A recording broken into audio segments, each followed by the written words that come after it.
Number 10, the first marathon. Now, the term marathon, right off the bat, it comes from ancient Greek history. The Battle of Marathon, I've certainly mentioned on this channel a few times. But let's look further a few hundred years, give or take. The first ever Olympics marathon. It was an absolute shit show. 7 miles from the finish line, one guy started ingesting strychnine and egg whites just so he could finish the race. So yeah, that was the first ever modern use of narcotics in an official Olympic game sport. One dude was also running the marathon in dress shoes and dress pants. Just a classy lad with 58 blisters, just booking for hours at a time. William Garcia, one of the 32 competitors, straight up almost died during this marathon. He collapsed mid-race. He barely made a recovery. Have you done a marathon before? If so, tell me your experience down below. I did the Toronto Marathon a month ago and I got 35 kilometers out of 42. It was so close it hurt my soul. If only I wasn't wearing those dress shoes, you know, maybe I would have finished.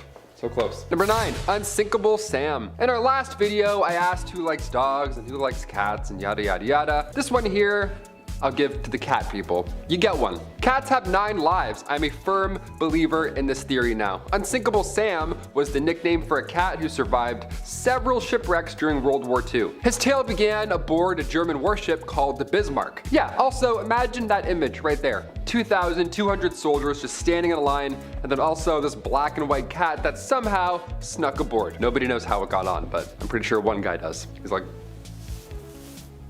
the Bismarck was decimated during one of the attacks, of course, and while the HMS Kozak was looking for survivors shortly after, they saw Oscar the cat on a plank. Yeah, he had to earn the Unsinkable Sam alias, alright? You get a new life, you get a new name, then it happens. The HMS Kozak hauled him aboard, but then several months later, the Kozak was destroyed. Now this time it was the HMS Ark Royal who spotted the cat, and then the fearless feline was dubbed Unsinkable Sam. Little man passed away in 1955, not on a warship, so that's great. Hope there's therapy in cat heaven. My God. He's like, well, 4 out of the 9 sucked. I don't know. Number 8, Robert Liston. In the early 19th century, crowds would gather to watch Dr. Robert Liston work, okay? They would huddle around like it was a dance battle. They get nice and close and breathe in each other's mouths. He was known as the fastest knife surgeon in the West. I know, how many red flags can you find already? A crowd, a fast surgery, this guy just in the middle of it. What's going on? Like, please help me, please put me together. I don't know. This was a time before anesthesia had been developed, so you wanted things wrapped up quick. Pun intended. Now, Robert, he would have you amputated and sutured in 3 minutes flat, right? Don't you want that? Don't you want a nice fast surgery? Mortality rate was 300%. Not great at all, in fact. And then one fateful day, Robert attempted to beat any record previously held. He was trying to perform the fastest surgery,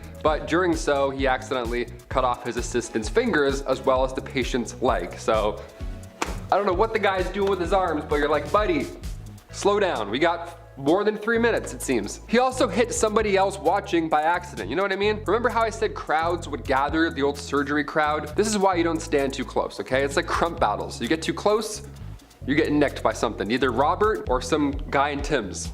Both are gonna hurt. I'm glad surgeons are taking their time now. I'm also glad no surgeons are trying new experiments at a record time. That's also nice. Can you take your time, please? Number 7, the first open heart surgery. Moving on to some other surgeons, a little better, hopefully. We've discussed ancient Egyptians and how they would clean the entire body out for the whole mummification process and then put the heart back in. Now, of course, they weren't alive during any of this, but when was the first open heart surgery? When did that happen? What did that room look like? The first successful open heart surgery went down in Chicago in 1893. It was honestly unbelievable. The patient was a man named James Cornish. He got a knife wound to the chest during a brawl. It was probably Robert Liston just doing his thing. Maybe he got too close, I don't know. And the surgeon, Dr. Daniel Hill Williams, who by the way used to be a shoemaker's assistant, he saved this man's life and he also made history. In the city's first interracial hospital too, might I add. So a lot of firsts happening in this one. Now there weren't any textbooks on this type of operation at the time, so the odds of survival of course were extremely low. In fact, there weren't any odds at all, right? No x-rays, no antibiotics, no anesthesia, no problem, right? Using just a scalpel, Dr. Williams cut through his chest, weaved through all the nerves slowly, might I add, thankfully. He weaved through muscles, ribs, everything until eventually he closed a severed artery right near the heart. Cornish survived, thankfully, and come 1894, Williams was promoted to chief surgeon at the Freedmen's Hospital in Washington, D.C. Imagine he went back to being a shoemaker's assistant. He's like, all right, cool.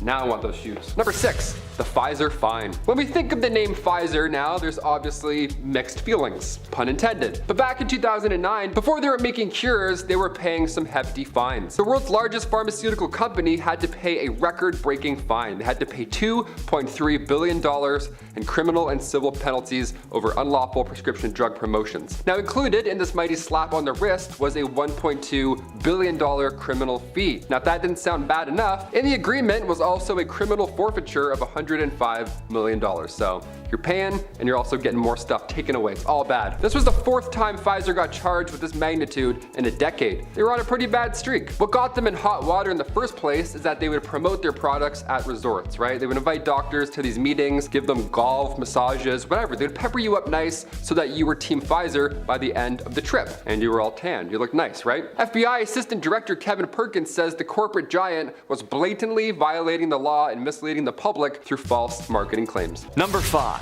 Gaius Valerius Catullus rap battle. Who doesn't love a good beef? Now, Catullus was a major poet, his works moving away from the retelling of classic tales and focusing more on the telling of day-to-day life. The personal nature of his works have lived in the minds of thousands, depicting humor, romance, and the beauty of day-to-day life. However, Catullus was no stranger to critics, two of his biggest being another poet, Furius, and Senator Aurelius. Now, constructive critique can be wonderful for artists. After all, it's the only way that you can improve. However, Catullus seemed to take a different view, writing a poem in dedication to his critics. Commonly referred to as Catullus 16, this poem was so filthy that it wasn't fully translated until the 20th century, and even then, several lines were heavily censored in most publications. Want to hear it? Well, it reads... Number 4. Roman birth control. Romans were...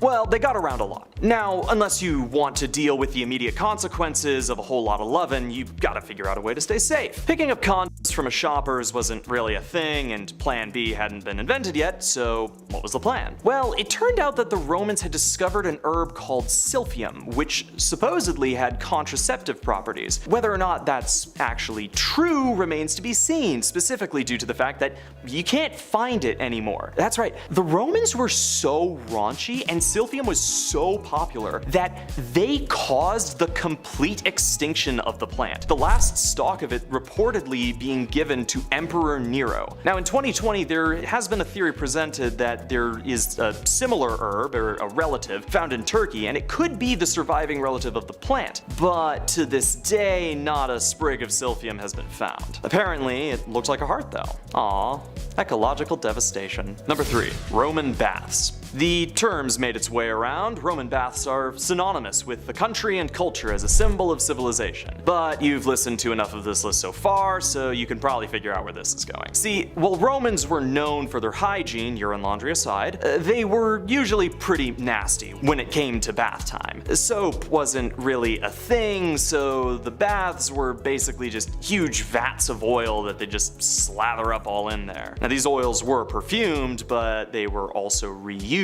frequently and were washed off using a strigil, a sort of scraping tool, so you know, just spoon the dirt off. Ugh. Number 2. Cato the Younger. Alright. Here's a fun one. Marcus Porcius Cato, also known as Cato the Younger, was a Roman senator in the later years of Rome. A hugely influential man, his life was fraught with turmoil and strife. He was also a strong opposer of Julius Caesar's Hellenistic principles. Cato had no trouble joining the opposition on the brewing civil war. Now, during that civil war, Cato took command of a campaign in Utica, a tough campaign that he generally just planned to abandon alongside the Roman Empire. However, once they'd been defeated, Caesar moved to pardon Cato's family and allies. Convinced his end was drawing near, Cato took his life against his friends' and family's advice, stabbing himself in the abdomen. Now, some accounts claim that he actually drew out his own entrails from his body when the physicians attempted to heal him, ensuring that he wouldn't see Caesar's Rome. Maybe he knew that Caesar was planning to pardon him as well, which Cato would have considered the crueler punishment. Number 1. Caligula's horse. We'd be remiss not to talk about the antics of Emperor Caligula. Famed for his strange ways, one of the greatest legends of an already infamous emperor was his attempt to have his favored horse, Incitatus, enlisted as a consul. According to Suetonius's Lives of the 12 Caesars, this horse was dressed in lush finery, inviting dignitaries to dinners, and according to Cassius Dio, the horse was fed oats mixed with gold flakes and also possibly a priest.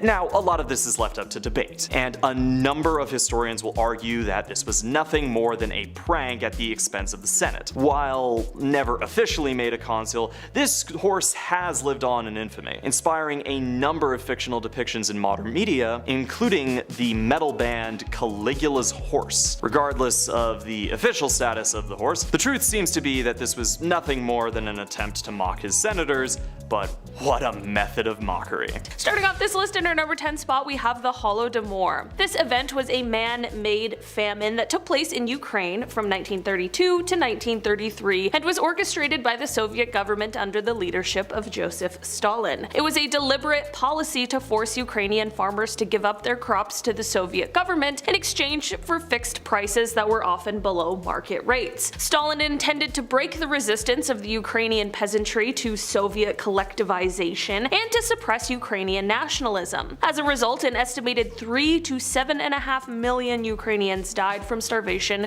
during the famine. Despite the scale of the tragedy, the Soviet government denied that the famine was happening and prevented food aid from reaching Ukraine. This event is considered by many to be an intentional slaying, as it targeted the Ukrainian people specifically and was carried out with the intention of causing mass death. It is a tragic example of the devastating consequences of totalitarianism and government control over food supplies. In our number 9 spot today, we have the Spanish Inquisition. The Spanish Inquisition was a campaign launched by the Spanish government in the late 15th century to eliminate heresy in Spain. The Inquisition was established to root out converts to Christianity who were secretly practicing their original faith, as well as to identify and punish Jewish people who had converted to Christianity but were still suspected of adhering to their original religion. The Inquisition used torment, forced confessions, and executions to suppress what was considered heresy. The Spanish Inquisition continued for over 3 centuries and resulted in the persecution of tens of thousands of people. The exact number of those who were executed or otherwise punished is not known, but it is estimated that at least several thousand people were killed during this time. The Inquisition was a dark period in Spanish history and had a lasting impact on the country's culture and their politics. In our number 8 spot today, we have the Reign of Terror. This was a period of violence and political repression that took place during the French Revolution from 1793 to 1794. It was marked by a series of mass executions of individuals deemed to be enemies of the revolution, as well as the widespread use of terror and intimidation to suppress political opposition. The Reign of Terror was instigated by radical Jacobin faction led by Maximilien Robespierre,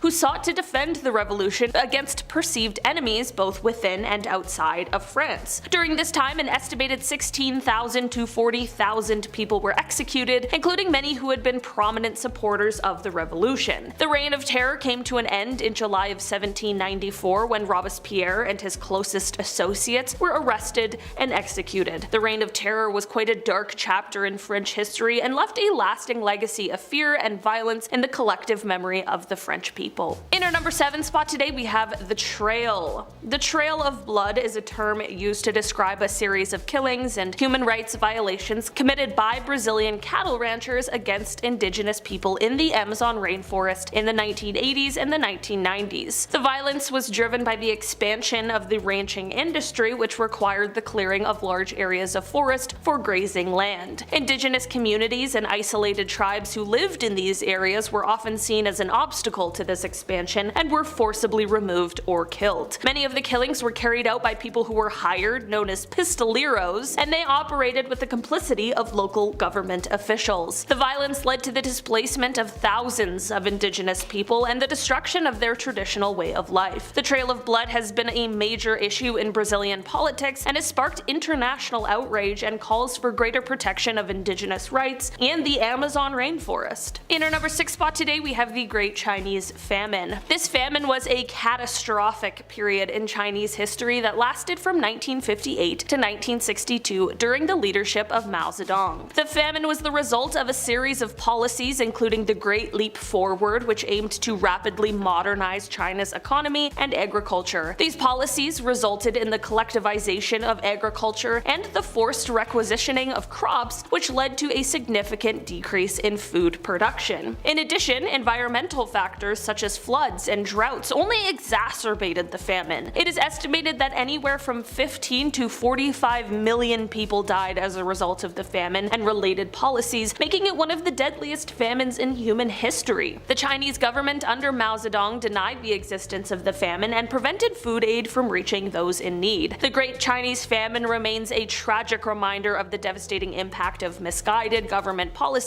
on the lives of millions of people. Number 5. Enlisted bear. During World War II, a Polish army unit enlisted a real-life Syrian brown bear named Wojciech to serve with them, because yeah, what could go wrong, right? I just watched that bear movie, I don't know. Wojciech had been found as a cub in Iran by Polish soldiers and of course adopted as their very own mascot. Again, sure, why not? Now as he grew up, Wojciech became an integral part of the unit, right? He helped carry around ammunition and other heavy supplies that only a bear could carry. Fair, I guess. And he quickly became popular among the soldiers. They all loved him. They would play with him and feed him cigarettes and beer, you named it. He loved it all. He'd eat the glass, probably. He even learned how to salute, a skill he would often perform when given a bottle of beer. He's like, thank you, sir.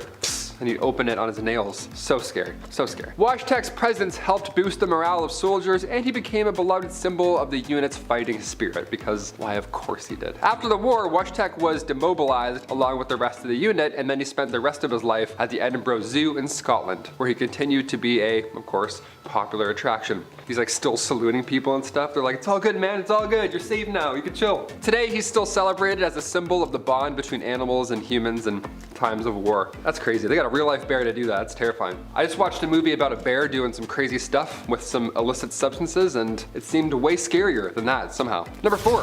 Violet Jessop. Violet Jessop was a British ocean liner stewardess who somehow survived 3 major shipwrecks in the early 20th century. Not 1, not 2, 3. That's crazy. She's known for all these incredible tales of survival and her courage in the face of disaster, again, numerous times. First off, 1912, Jessop was working on board the RMS Titanic when it of course hit an iceberg and sank in the North Atlantic Ocean. She managed to escape on one of the lifeboats, one of the few lifeboats, might I add, and survived the disaster. Just a few years later, 1916, she was working on the HMS Britannic when it struck a mine and sank in the Aegean Sea. Again, Jessop survived and managed to make it to safety. Somehow. Now at this point you're like, okay, she's not gonna do it a 3rd time, right? No possible way. In 1940, Jessop was working on board the RMS Queen Mary when it too collided with another ship and suffered significant damage. So once again, Jessop survived another disaster and went on to work another ocean liner for many years. Yeah, she's still worked on ocean liners after all 3 of those. She's like, oh,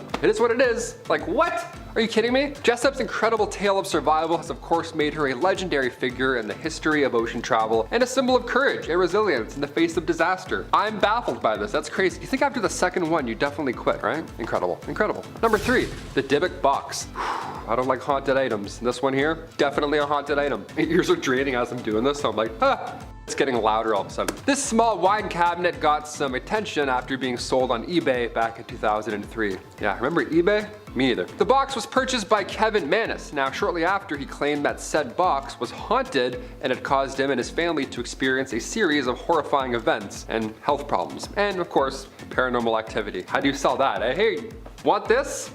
No, not at all. Sounds like it's a terrible idea. He eventually sold the box to Jason Haxton, who ended up writing a book about his experience. Yeah, it was that bad. Some believe that opening this box can release malevolent spirits into the world. Now, its origins here go back to a woman who survived World War II. This box came from her estate. So the history behind it, it's dark and it's seen some days, that's for sure. And now it lives at the Haunted Museum, rightfully so. Remember that viral video of Post Malone touching this random haunted artifact? That was this box, that was the same one. Now he's falling off stage and stuff. No idea what's going on with post. Zach Baggins, please keep an eye on this box. Thank you so much. Hit that thumbs up for ghost-proof glass. We really like that. It's the same glass they used in the movie 13 Ghosts. They just have that around the Dybbuk box. Matthew Lillard watches it the whole time. It's lovely. Number 2, Pompeii eruption. Let's hope this one doesn't happen again, because hot. Once a flourishing Roman city located near the Bay of Naples in Italy. That was, of course, until 79 AD, when Mount Vesuvius decided, I'm gonna explode. I'm gonna go off and bury the entire city and all its inhabitants under layers and layers of ash and pumice. How scary and horrible is that? The eruption was so powerful that it wiped out all life within a 16-mile radius. Yeah, it makes you think about Yellowstone National Park a bit, doesn't it? Or if this terrifying, she does some random shit. Pompeii remained buried and forgotten for almost 1700 years until it was rediscovered in 1748. Today, Pompeii is, honestly, it's amazing. It's an archaeological site that offers a glimpse into ancient Roman life with well-preserved ruins of homes, public buildings, streets, artwork, you name it. There's a restaurant that's open now. They reopened a restaurant they found buried. That's incredible. And there's also a great amount of people who steal from this ancient landmark because humans are so stupid. Yeah, how to get cursed. This is how you do it. Listen up. Tourists would steal fragments of monuments, literally pieces of the city they would pull out and then put it in their pocket. Yeah, put a little bit of Rome and take it home on our flight. And then put out my lovely fireplace there. That's great. 100 packages a year will get sent back to the archaeological superintendents, most of them being accompanied with a letter explaining all the bad luck that occurred after they took the piece. Yeah, don't take haunted pieces of Rome home with you. Don't take Rome home. That's what they should say. I'm gonna make a shirt and say, it's because they don't take Rome home. Everyone's like, what does that even mean? I'm like, watch the video. I don't know. There's a QR code on the back. Scan it. And finally, number 1, James Dean's haunted car. James Dean's love for fast cars was well known, but sadly, because one of them was haunted. Apparently, let's talk about that one. One of these cars ultimately led to his tragic death at the age of 24. But some are now convinced that all of his cars were cursed in some way, shape, or form. There's a car curse, if you want to call it that. Dean's first vehicle was a Triumph Tiger T110 motorcycle. Now, it was involved in an accident that left him with a broken leg, which, where I'm about to go with things, is not bad, considering. His next car, a Porsche 550 Spider, is the one that he famously died in after colliding head-on with another vehicle. Much worse than a broken leg, in my opinion. Now, that's already tragic enough. That's dark history right there. Could probably end the point. But after Dean's death, things happened. Afterwards, the Porsche was sold off and quickly became infamous for causing more accidents and more weird deaths. One of its owners even reported seeing the ghost of James Dean sitting in the passenger seat shortly before they crashed. That's really jarring. That would make me crash. If I saw that beside me, I'd be like, okay, let's see you later. Now, that car disappeared from public view in the late 1960s and has since been rumored to be hidden away by some collector who believes it to be cursed. So, great, out of sight, out of mind. We love that. Another Porsche that James Dean owned was destroyed when it caught fire while being transported by a trailer. So 2 haunted cars. But a third Porsche that he'd ordered never made it to him because it was involved in an accident during transportation that killed that driver. So whether you believe in curses or not, there's no denying that James Dean's car collection has some dark, tragic history. Something's going on there, for sure. I don't have my license, and you know what? After that last point, I'm walking everywhere. That's it. I'm just speed walking everywhere with that big goofy belt. That's it. None of this, just this. That's so stupid. Number 10, surgical souvenirs. You ever go on a trip and you bring back a shell home with you, right? It's pretty cute. A little piece of the ocean to remind you of that time that you got food poisoning in Cancun, right? Love it. Put it on a shelf, hashtag memories. Well, Anubis, the Egyptian god of mummification, he had a similar hobby, it seems. Anubis historically oversaw the embalming process during mummification, which on one hand is probably a pretty sweet job. But Anubis, this ancient wonder that he is, he kept trophies from those that he embalmed. So word spread quickly, Anubis likes body parts, pass it on. And so in turn, for centuries, ancient Egyptians offered pieces of lifeless bodies to Anubis. Yeah, here you go. Hey, anybody want this arm? Here you go, nice catch. Whoever gave him the jackal head, great call. He's a big fan of that. He likes to rock that one every single day. Real ominous and terrifying looking, that jackal head. Number 9. The Devourer. I love the name. Right off the hop, the Devourer, right? Straight to the point. Nobody celebrated the end of days like ancient Egyptians. They celebrated death, for death was not the end. Egyptians would often engage in rituals for those who had passed, of course explaining mummification, but ideally after this point historically, your soul would then make its way to the afterlife and search for the Hall of Truth. Ancient souls have to pass a final test, but if you fail, if your soul fails, well buddy, I got some bad news for you. Or rather, the Devourer over there has some bad news for you. Yeah, the Devourer of Amenti, aka Amit. I mean, visually, she is terrifying. Amit has a crocodile's head, a hippo's body, and lion paws to keep you sweating and at bay. Number 8, the final exam. So say you want to avoid meeting the Devourer of Amenti. Okay, what's the game plan here? What's this final exam that you have to pass? Is it high jump? If it's high jump, I might be okay. Maybe. Depends, on a good day. This final test placed the heart of the recently deceased on a scale. Being a Libra, I actually love this. Your heart was weighed against a white feather, which represented balance. Now, if there was unbalance, Amit would then eat your entire existence. So, yeah, you best behave. Hit that thumbs up or else, you know.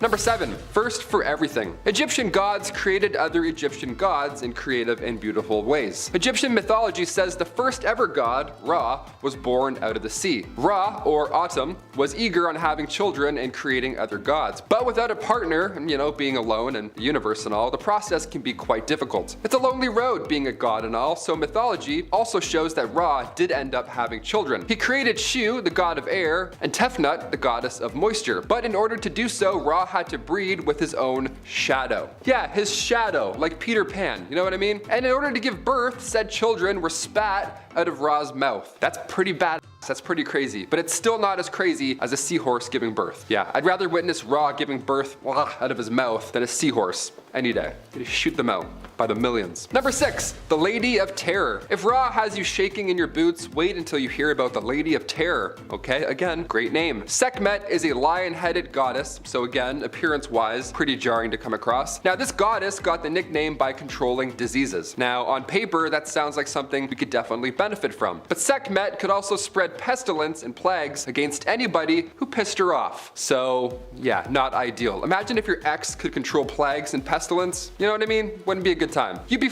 Sekhmet's name is derived from the Egyptian word for power, which is just what you want in your local physician. Nice. Number 5, Abel and Baker. Okay, we often remember Laika the space dog and her 103-minute cosmic journey aboard Sputnik 2. But does anybody remember Abel and Baker? Why don't we talk about these two enough? This was the American version of Laika. This was less than 2 years right after that. It was May 28th, 1959. The United States launched 2 female primates. They launched Abel and Baker into space. This mission only lasted 15 minutes and they both safely returned back home. That's wild to me. The monkeys weren't injured from the cosmic commute at all. A radio message came in shortly right after they splashed down in the Atlantic, and the message said, no injuries or other difficulties. Thank the Lord, we love that. Abel and Baker, perfect, as they said. I don't think we can blast any more primates into space going 10,000 miles an hour anymore, but it's wild to me that we did this ever. This is insane. A human had to strap in a chimp into a rocket ship and be like, all right, see ya. And then, that's insane. Grown adults had to do that. That's insane. Abel sadly passed away shortly after the flight. Nothing to do with the actual flight itself, just timing. Meanwhile, Baker, she got famous. She was getting 150 fan letters a day. Imagine if she had Twitter. Oh, it'd be wild. These ladies are icons. Never mind Laika, okay? Hit that thumbs up for Abel and then subscribe for Baker.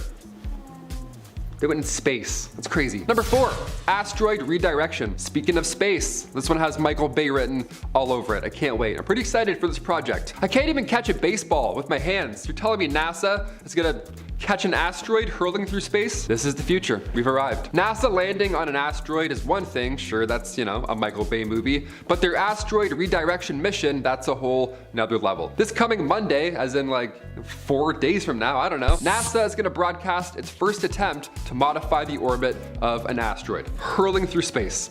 This is real life. And before you start to panic, no, there's no way any debris can hit the Earth after said test. But if an asteroid was coming for Earth, well, now we have a backup plan to hopefully, ideally, save the human race and the planet. That would be helpful. That's always handy. The planetary defense team is using a craft called DART, just sending a dart out there. You got a dart? Awesome. Double asteroid redirection test, DART, which will ideally target the asteroid Dimorphos and then altering its orbit. And we can tune in live to watch the whole thing on Monday, because that's where we're at in the future. We can just tune in live and watch Jake Paul fight someone or watch an asteroid get blasted off of its course. How are you spending your afternoon this Monday? Number 3, mass extinctions. Are we part of the 6th extinction? I mean, we're talking about asteroids getting blasted away from Earth. It kind of feels like it. It kind of feels like something's nearing us. It's happening right now, isn't it? We lose thousands of species every year, and when looking in the past, sure, asteroids and ice ages, they've all caused these massive extinction level events, of course. But after humans invented the wheel and discovered fire and, became the worst things ever to exist, things started to change naturally. In the 1800s, industrialization drove up extinction rates and continues to do so, obviously. We're not helping the planet by any means. And according to Elizabeth Colbert, across the world, scientists every day are monitoring what could be the largest extinction event since the dinosaurs. Right now. It's happening right now. The way human beings interact with the environment and affect biodiversity, it could be more deadly than an asteroid hitting the Earth. That's a fun, scary fact. Okay. With an ever-climbing list of endangered species, Colbert and the world ask the question, is it too late to change it? Kind of feels like it's too late. Okay, let's move on to something a little more lighter so we don't feel like complete trash. Deal?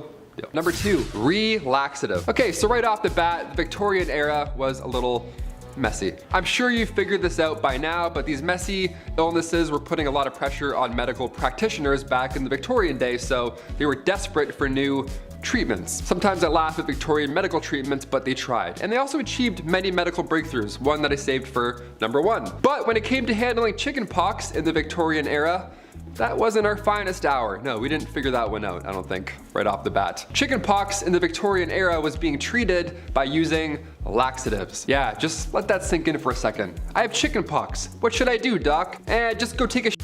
Or 6, I don't know, might help. Yeah, folks would slam some castor oil and then, ready for this? They would get even more sick. Yeah, who would have thought, right? You thought you were uncomfortable before. Well, not even close. Not every answer was a solution in the Victorian era. But this one was. And finally, number 1, the discovery of penicillin. Thank God this one happened. We'll still talk about this one because it's a really good one. Sometimes miracles happen when nobody is in the room or no one's looking. That's ideally the best time. Alexander Fleming discovered penicillin back in 1928. Now at the time, he was actually studying staphylococcus, which is bacteria that causes infections and boils and all that nasty stuff. But right before Alexander left for a well-earned 2-week vacation, he left a petri dish with some of that staphylococcus right there on the table, just sitting there. Rather than, stored away in an incubator, he just accidentally left it out. Now during this time off, a penicillium mold, the spore just drifted in there, either through a window or up the lab stairwell, some Horton Hears a Who type commute. It drifted in there, and the temperatures of the room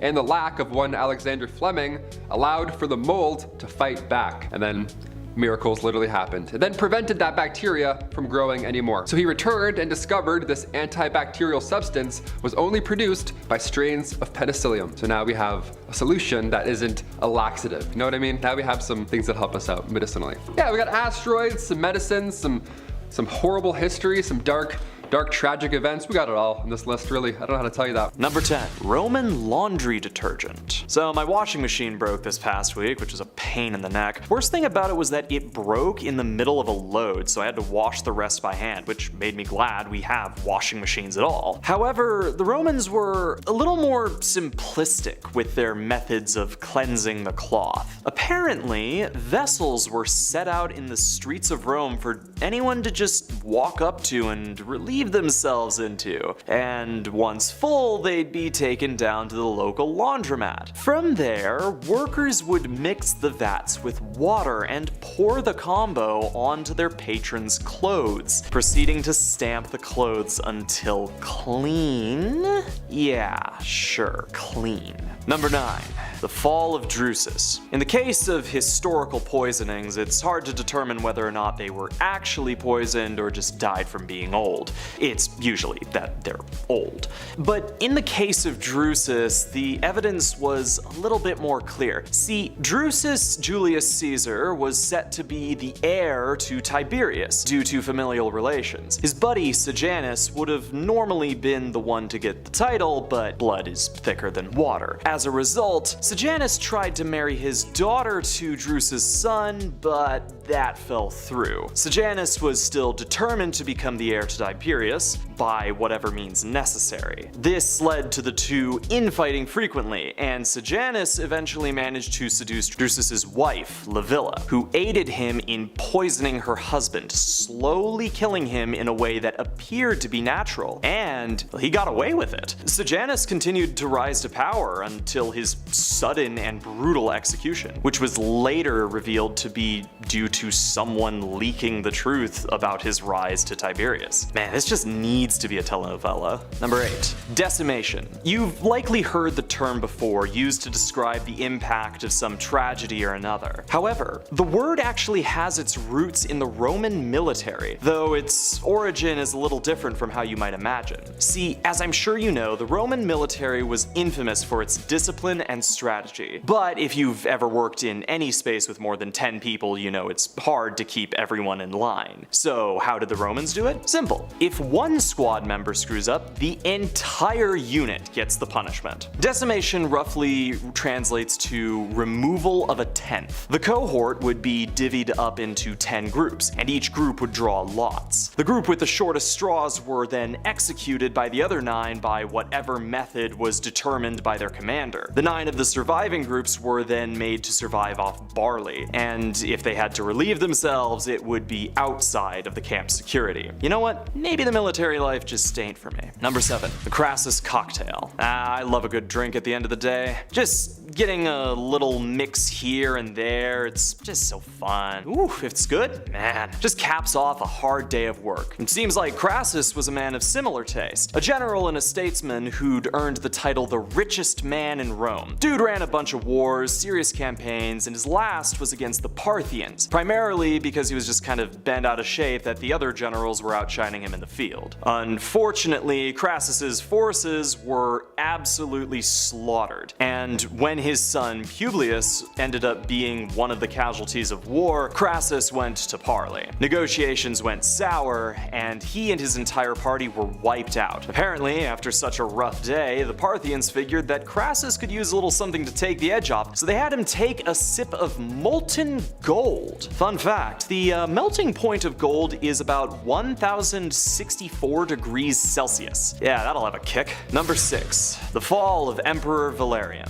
One of the later emperors of Rome, Valerian rose to power simply and ruled simply. Went to war a few times, killed a bunch of Christians, got beat up by Goths, basic Roman stuff. So when Valerian was captured by Cameo of Shapur I, it boggles the mind why they went as far as they did in making sure that this dude wasn't just defeated, they made sure his entire genetic code wouldn't survive the humiliation he received. First on the menu was for the Shapur to use him as a footstool while mounting their horses. He was then given the Crassus special, a big old bowl of molten gold right down the gullet, which may or may not have happened while he was simultaneously being alive. His skin was then allegedly stuffed with straw and dyed, hung in the Persian temple for all to see. Seriously, the dude just didn't like Christians. Chill. In our number 5 spot today, we have the hostage crisis.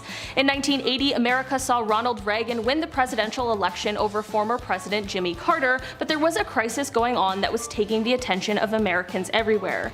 The Iran hostage crisis is well known in American history, and it began on November 4th, 1979, when 52 American diplomats and citizens were held hostage by a group of militarized Iranian college students who took over the US Embassy in Tehran. The 444 days these Americans were held hostage is something I'm sure a lot of Americans learned about at some point or another, but the release of the hostages is what sometimes gets a little murky in the history books. The hostages were released on January 20th, 1981, which was the day that Reagan was inaugurated. There were people who believed that the hostages were released because Reagan was simply just more powerful than Jimmy Carter.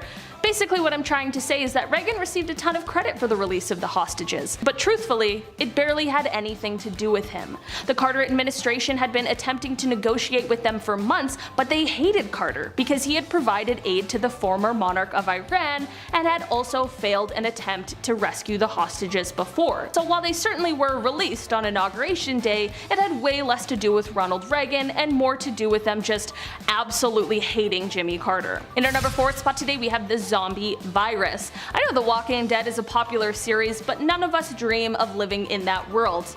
I mean, at least I hope not. What a literal nightmare. That is why in 2017, when the UK discovered that many of their caterpillars were falling victim to what became known as zombie virus, we all said, we've had enough. Especially now that we've all gone through a pandemic. That kind of energy just needs to stay as far away from us as possible. The caterpillars were being infected with baculovirus, which stops their molting and encourages them to continue eating. Once they've eaten a bunch and they're full to the brim, the virus then tells them to head high onto a leaf, which, like, if we weren't talking about a virus that's killing them, that would be like the cutest little sentence, just like high on a little leaf. Anyway, it's not cute and it's sad. Basically, once on their leaf, if a bird doesn't snatch them up, warning, this is kind of gross, their body liquefies and explodes, and then the virus is spread onto the other caterpillars below. Yeah, see, let's all move on and forget it ever happened. The caterpillars are good, everyone's fine. In our number 3 spot today, we have the prohibition poisoning. I'm sure most of us learned about the prohibition at some point in school, which of course was the outlaw of the consumption of alcohol, which was done with a ban being placed on the production, importation, transportation, and sale of alcohol by the US government from 1920 to 1933, but it's just as well known that this ban certainly did not stop people from producing or consuming alcohol. It was just done in sneakier ways. The black market for alcohol was booming as people began to drink redistilled industrial alcohol instead. This is all pretty well known, but one super sketchy thing that is definitely less well known is something that government agencies did to curb the black market sales of alcohol. Basically, they poisoned the industrial alcohol that was being repurposed for drinking, and not just poisoned in a way where the drinker would get sick, which is already horrendous enough, but they poisoned the alcohol with lethal chemicals. It is thought that by the time the prohibition ended, at least 10,000 people died from this. This event is still one of the strangest and deadliest decisions made by government officials. In our number 2 spot today, we have the Triangle Shirtwaist Factory Fire.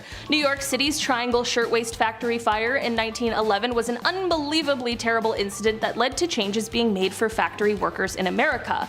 The Triangle Shirtwaist Factory was located on the 8th, 9th, and 10th floors of a building in Greenwich Village, and it of course was where shirtwaists were being made, which we would now call a woman's blouse. I call this place a factory, but it was definitely more like a sweatshop, and the employees were mostly comprised of young women. So, like I mentioned before, in 1911 there was unfortunately a fire that broke out on the 8th floor, and because of the cramped and unsafe working conditions, the fire ended up claiming the lives of 146 people that day, which is just horrible. After more details came out about the incident and how terrible the working conditions were, protests broke out all around the city. People began demanding better for the women who had to work in these kinds of places. Like, just as an example, the doors to the stairwells and exits were locked so that employees couldn't take unauthorized breaks. How unbelievable is that? And the worst part is that the owners of the company, who were largely responsible for what happened that day, basically just got off scot-free. In our number 1 spot today, we have internment camps. This is something that might be more well known than I think it is, but in my Canadian education, it wasn't something we talked about at all, which is kind of shocking. During World War II, President Franklin Roosevelt signed Executive Order 9066, which would cause 117,000 Japanese Americans to have to give up their homes, jobs, and businesses and move to internment camps. This was due to the fear of espionage after Pearl Harbor. This was truly one of the worst violations of civil rights in the 20th century, and the government didn't apologize for it until decades later, but they cited national security as the justification for their actions. Unfortunately, this was only the beginning, as other countries began to follow suit, with Canada, Mexico, Peru, Brazil, Chile, and Argentina all having their own versions of the same kind of atrocity. It is very surprising to me that this isn't something that is discussed more often, as it of course is something that would prove detrimental to the Japanese American community for decades to come. Number 10. Animal Heaven. This was pretty odd, and we're still talking about it. Rightfully so. Coco the gorilla. She was a famous primate known for her ability to communicate through sign language. We've all seen that video with her and Robin Williams tickling each other laughing. It's heartbreaking. It's beautiful. Gorillas are very smart and very strong. So strong. Francine Patterson, who was Coco's trainer and of course the closest human around to Coco, was asked in an interview how deep their conversations with Coco would actually go. The caregiver showed Coco a skeleton once and asked if it is alive or dead. Coco signed dead, draped. Draped means covered up. Then they asked, where do animals go when they die? And then apparently Coco said, a comfortable hole. and then she gave a kiss goodbye. Yeah, philosophical debates followed, of course, because what was she referring to here? Was Coco being referred to being put into the ground, literally, or was she talking about an afterlife? A comfortable hole in the afterlife world? I don't know. Girls are so smart, and again, so strong. Number 9, Derek Amato. What started with tragedy ended in symphony. Here we go, I had no idea this was possible, and now I'm questioning everything. Derek Amato is a self-taught pianist who gained worldwide attention after a traumatic brain injury caused him to develop acquired Savant syndrome. Derek was diving into a shallow pool back in 2006. Now, his concussion actually made him lose some of his hair and some of his memory. It was bad. But in a bizarre turn of events after the accident, Derek became a musical genius. Guy was killer on the keys, who knew? This condition allowed him to access exceptional music abilities that were for sure not around before the accident. Amato actually released his own album titled Life in the Keys. That's incredible. Tried so many times. Number 8, Catullin. A Mongol princess and descendant of Genghis Khan. Let's talk about her. Catullin is known in history for her undefeated wrestling abilities, if you can say that. She was said to have issued a challenge to any man who wanted to marry her, stating that the first must defeat her in a wrestling match. Now, despite many attempts by many men, Catullin reportedly remained undefeated, with some accounts suggesting she won as many as 10,000 matches. Yeah, Tinder, but make it exhausting. Sure. Instead of a super swipe, she's giving your legs swiped? I don't know. A super choke? Her story has become a legendary tale of strength and independence in Mongolian history. And also, how terrifying is that woman? Imagine being like number 6,000. You're like, I don't think I'm gonna do it. I don't think I'm gonna tap her out. I really have no clue.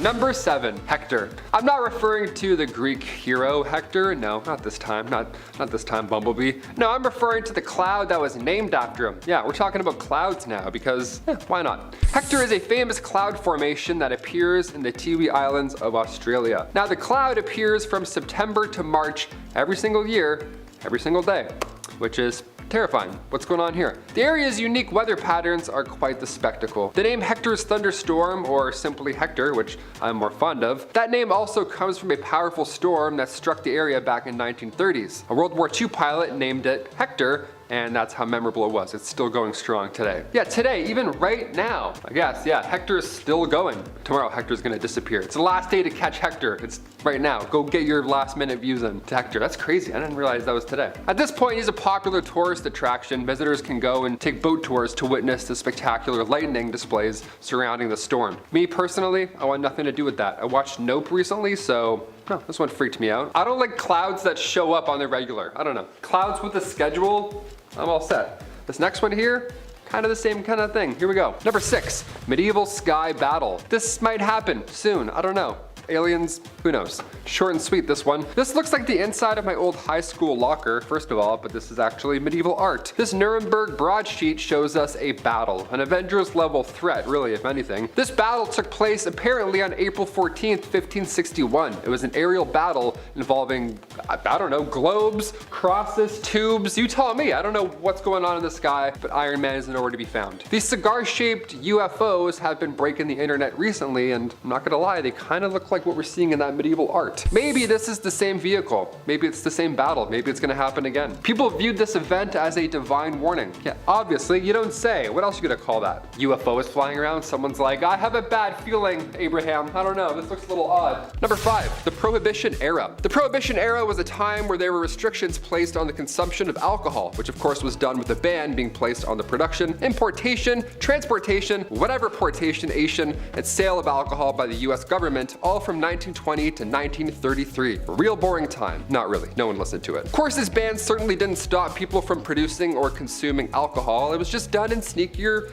unsafer ways. The black market for alcohol was booming as people began to drink redistilled industrial alcohol instead of, normal drinkable stuff. This is all pretty well known, but one super sketchy thing that's not widely known is something that the government agencies did to curb the black market sales. They poisoned the industrial alcohol on purpose that was being repurposed for drinking. So, yeah, some villain stuff right there. Not just poison in a way where the consumer would get sick and maybe not want to drink it anymore, which is already horrendous enough, but they poisoned the alcohol with lethal chemicals. It is thought that by the time that Prohibition ended, at least 10,000 people died from this act alone. This event is still one of the strangest and deadliest decisions made by government officials today. I mean, cut to today, everything's legal now it seems, but There was a time where it wasn't. Number 4, not every state. Being a Canadian, at least, we're seeing things become legal all of a sudden, and that's weird. I'm 28 years old and I'm like, what? This is legal now? Okay, that's weird. It's odd, but we saw this happen in Prohibition as well. Many governors at the time refused to throw away money towards enforcing or policing this alcohol ban. Maryland, for example. Okay, Maryland never even enacted the enforcement code in the first place and eventually earned a reputation as the most stubborn anti-prohibition state in the Union. Nice. New York followed and repealed its measures in 1923, and slowly but surely, it all just went away. But some states did the opposite. They were all for the ban. Yeah, nerds. Kansas and Oklahoma remained dry until 1948 and 1958, and Mississippi remained alcohol-free until 1966. That's like 33 years after the passage of the 21st Amendment. Like,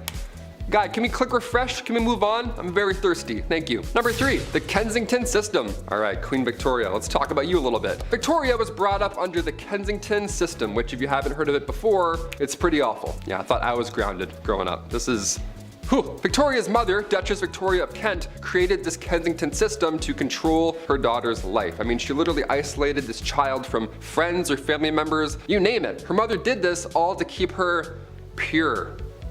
The system sounds awful. Her mother would monitor her every single action, including who she can see or even speak to. Victoria only had 2 friends growing up her entire life. She had her half-sister, Princess Feodora of Leiningen, and the Duchess attendant, Sir John Conroy. Oh, and the Duchess's attendant, Sir John Conroy, well, his daughter, Victoria. 2 friends your entire life. That's awesome. I mean, I only had 3 friends growing up, but 2, that's just cruel. She shared a room with her mother until she was queen. She literally couldn't walk down the hall to go to the washroom without her mother being by her side. Victoria has reflected on her childhood, and she said that she hated John Conroy for manipulating her mother. She actually referred to him as demon incarnate. That's a hefty burn from Victoria. Number 2, Al Capone's brother. What's going on with that guy during the Prohibition era? What's the other side of the family doing this whole time? We don't hear about him. Siblings can be the exact same. My brother and I were the same person pretty much. Al Capone and his brother, they had to separate a little bit. They had to play different paths for a bit. Not homies for a bit, it seems. A little different. Al Capone's oldest brother was a prohibition enforcement agent. Yeah, how ironic is that? Al built a criminal empire built on illegal liquor in Chicago back in the 1920s, but Vincenzo, the eldest of the 6 Capone brothers, he had changed his name to Richard Joseph Hart, of course to hide his identity, and after working for a bit in the circus, Vincenzo settled in Homer, Nebraska in 1922, and eventually he was a special officer assigned to investigate bootlegging. Now after he lost his badge on suspicion of theft, Vincenzo reunited with the Capone family in 1940. He met back up with Al in Miami and started to get in on that family cash that he's been missing out on. And finally, number 1, ice mask. Today you can go on Amazon and get a therapeutic gel face mask for like $20. If you're stressed out or trying to avoid puffy eyes, bam, throw this in the freezer for a hot minute and you're set, just like that. You can make your own aloe vera honey gel mask if you feel like. Just click any vlogger that says the word wellness in their bio and well, good luck. Back in the 40s, Hollywood makeup artist Max Factor Jr. created the first ever face mask to reduce facial puffiness. Yeah, what a magician. And it looked way cooler too. Again, pun intended. They didn't use freezer gels back then, instead just, well, a bunch of ice cube shaped containers that froze individually on your face. It was an ice cube tray mask, rather. It was actually invented to fight hangovers. That's one of the main reasons. How fun is that? Now, it's a shame that this design never got, caught on because the ones today, they're no good. They're too cute. They're not cold enough or big enough. Imagine busting this mask out during a lecture. Imagine having this underneath the isolator. You could do anything you wanted. You can invent anything you wanted. I don't know, sound off below. Number 10, an apple a day. If you threw an apple at somebody today, that would be assault. Yeah, you're not allowed to do that. You can't huck food at people.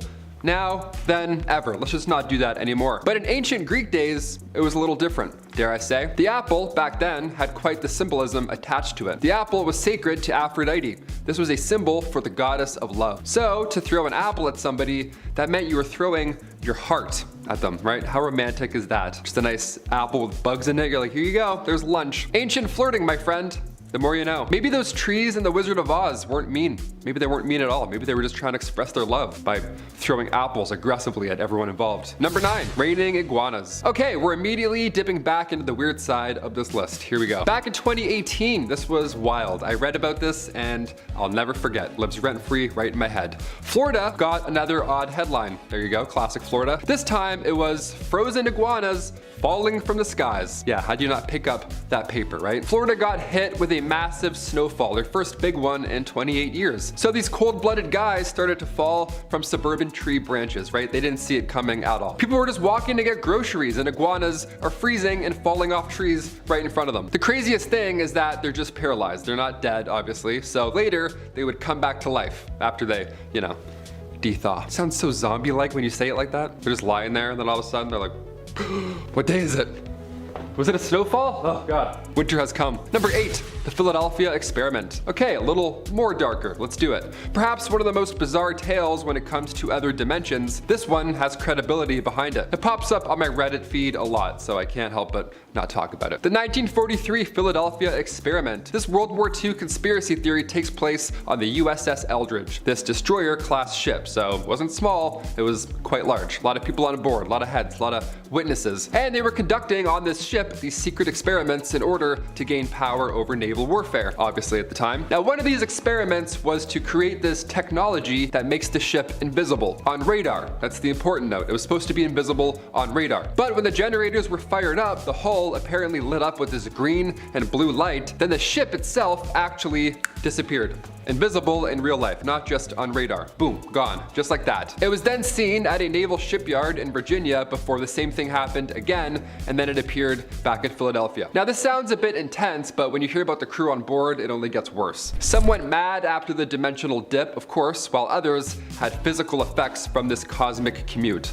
Yeah, some haunting details in that one. Some body parts that got mixed up with, yeah, I can't even talk about it. You get it. If you've seen the Cloverfield paradox, it's kind of like that. Some blooping and blipping, and then some arms getting stuck in some walls. There you go. Number 7, Ellen Shannon. Heading over to the late 1800s for this one. I gotta warn you, it's of course pretty dark. In 1870, we obviously didn't have the same safety requirements as we do today for anything, like at all. For example, if you wanted to read before bed, you didn't have a Kindle or an iPad. Hell, you didn't even have a nightlight, but you did have a kerosene lamp. Always coming in handy, those kerosene lamps. See, Ellen had used R.E. Danforth's non-reactive burning fluid. And dare I say, the obvious happened. The fluid reacted. Yeah, her tomb in Pennsylvania reads, in memory of Ellen Shannon, aged 26 years old, who was fatally burned March 21st, 1870 by the reaction of a lamp filled with R.E. Danforth's non-reactive burning fluid. Yeah, they just called him out right there, right in public on the actual tomb. I gotta say, I agree with that. That's cool. If some idiot's gonna cause your horrible demise, yeah, roast them. Let people know. Let people know who's responsible. That's like Twitter nowadays, you know what I mean? It's like, yeah, just so-and-so is an asshole. Send tweet. Boop. It's there forever. Number 6, military dolphins. Yep, I said military dolphins. Here we are, we're almost halfway through our list. We'll get a little more weird now. Iran has plenty of nuclear capabilities, but they also have trained dolphins now too, so good game, folks. Back in 2000, Iran bought this fleet of trained dolphins from Russia. Just Russians doing things. But they were trained, supposedly by the Soviet Union, to attack ships, and yes, you guessed it, attack people. We have Navy SEALs and military dolphins. Is this Aquaman 2? What's happening right now? Well, recently, and I mean that as in 2018 recent, satellite photos revealed a Russian naval base in Syria with pens that are commonly used for holding dolphins. Yeah, so these dolphins are active, perhaps, right now. That's so terrifying. Russia and the US have a fleet of trained dolphins to detect mines, but now Iran is also in the mix as well. So 3 powers in the dolphin game. What an odd standoff that would be in the water. They're all eating at each other. Number 5, house arrest. Classic story, really. Medieval times is also defined by kings and queens and emperors and leaders handing down their dynasties to male-born heirs. Has to be male, those are the rules, I don't make them up. And sometimes people attempt their best to, well, steal the throne or the crown from underneath their fathers, mothers, uncles, or really anyone who's got power and anyone who doesn't. It's kind of how it goes, a vicious cycle. Well, as successful as Shah Jahan was, even his own blood was out for him. His own son, I'm going to try and pronounce this, Aurangzeb. His own son Aurangzeb. That's a hell of a name. It sounds like a supervillain. His own son Aurangzeb put him and his sister under house arrest, doing his best to solidify his place in the throne. When it was all said and done, Shah Jahan had passed away, but sadly, due to his political strife and some family drama that is straight out of All My Children, he was not given proper burial rights, which then was a big slap in the face. That sucks, dude. That sucks. You rule a country, you're nice to everybody, and then your frickin' son just comes in stabs you in the back. Number 4, Footloose. Remember Footloose? 80s classic movie, right? It's a good movie. It's a feel-good movie. With some decent music, too. The plot is a little rough, to say the least. I mean, what town would outlaw dancing? I mean, who in their right mind would ever do that? Well, meet King Aurangzeb, who banned poetry, music, dancing, and even some writings. May as well just throw Kevin Bacon and dancing in there while you're at it. As a small town, I'd be more worried about what those teenagers are doing after the dance party, not the actual dancing. Aurangzeb's concerns were that of religious reform, as in classic medieval times like previously mentioned. Well, as you can guess, this didn't go very well, as the empire was already a well-established place of mixed religion and arts and all the other beautiful culture stuff. Taking that away wasn't going to make the people happy, and it didn't. He struggled to maintain power of a successful empire like his father did. Ew, rough. It's you know, if you take over and it gets better, fine, but if it's worse, kinda awkward. Number 3, the Red Fort. As it turns out, the same architect who built the Taj Mahal also built many other Mughal Empire buildings like the Red Fort. You do good work, you get more work. As simple as that. It's the life of an actor. The Red Fort, originally white and red, hence the name, was the main residence of Mughal emperors after the capital moved from Agra to Delhi. At one point, even held the throne that was encrusted with the crown jewel of the Mughal Empire. It's where the business happened. It was an important building for the empire and culture that still stands today. On Indian Independence Day today, the Prime Minister raises the flag from the fort and addresses the nation. Number 2. Humayun's tomb. Okay, so we all know the Taj Mahal was built for a wife who had passed away by a grieving husband. Well, Humayun's tomb was built for a husband who had passed away by a grieving wife. The first garden tomb ever constructed, and honestly, when the editor pulls a picture up of this bad boy, it's pretty cool. Considering how old these buildings are, it's impressive it's still standing. Oh, and when I said wife, I actually meant mistress. It was a mistress. Built by the side chick, if you will. I wonder how the wife felt. Better not bring that up. If side building a palace, what's the wifey doing? Well, you know what I'm saying? Jeez. Number 1, British imports. Yes, the whole reason Britain tore down an empire and stole some tea and maybe some artifacts. I don't know, I haven't heard.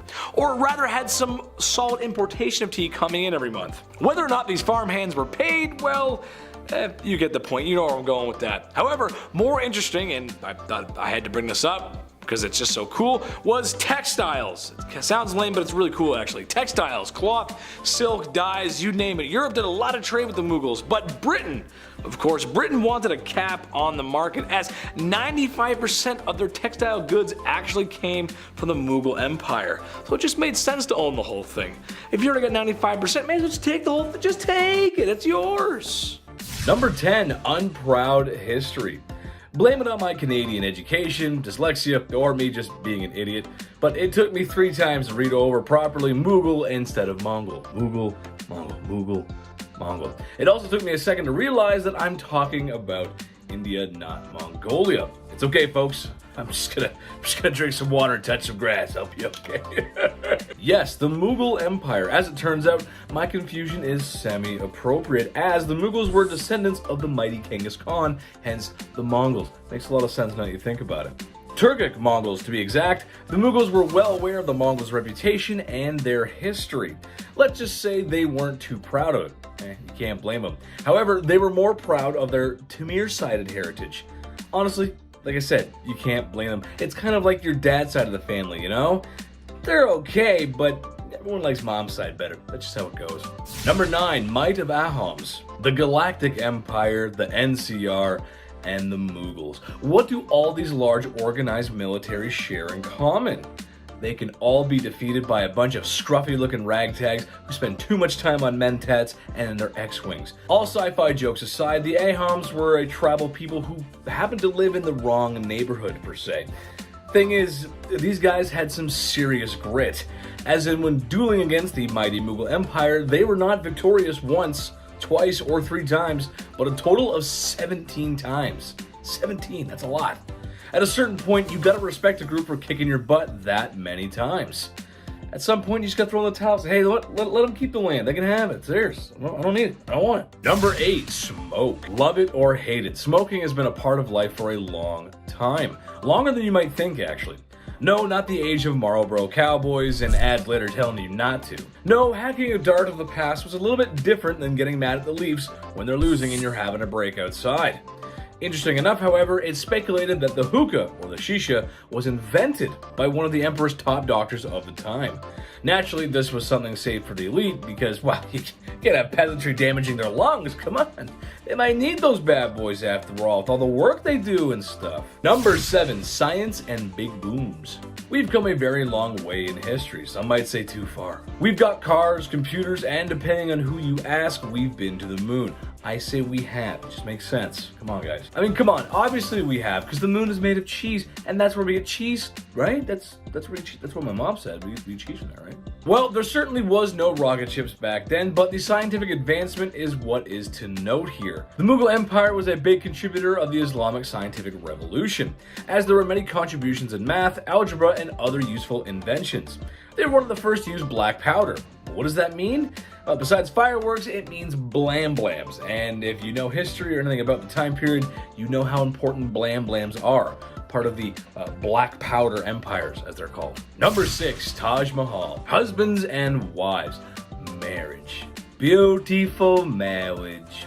The whole sanctimony that brings lovers together. Now, I'm sure all of our viewers at home will agree in saying marriage was the best thing they ever did, and absolutely not a training experience after 15 years. Right, guys? Shah Jahan would agree with that, the mighty emperor who went great lengths for his beloved wife. Now, I'm sure you know this story, but in case you don't, this was the man that was so heartbroken from his wife's passing, so distraught, that he built the Taj Mahal. That's like your partner at home saying, you know what, babe, I love you so much. Bam, there's the Empire State Building. There it is, look at it. That's for you. The Taj Mahal is the crown jewel of Mughal architecture, and at the time cost around $1 billion with our inflation. Every year, the Taj Mahal brings thousands of tourists to witness its ivory beauty. It is a beautiful building, can't lie about that, but $1 billion? Man, he must have loved that woman. Must have loved her.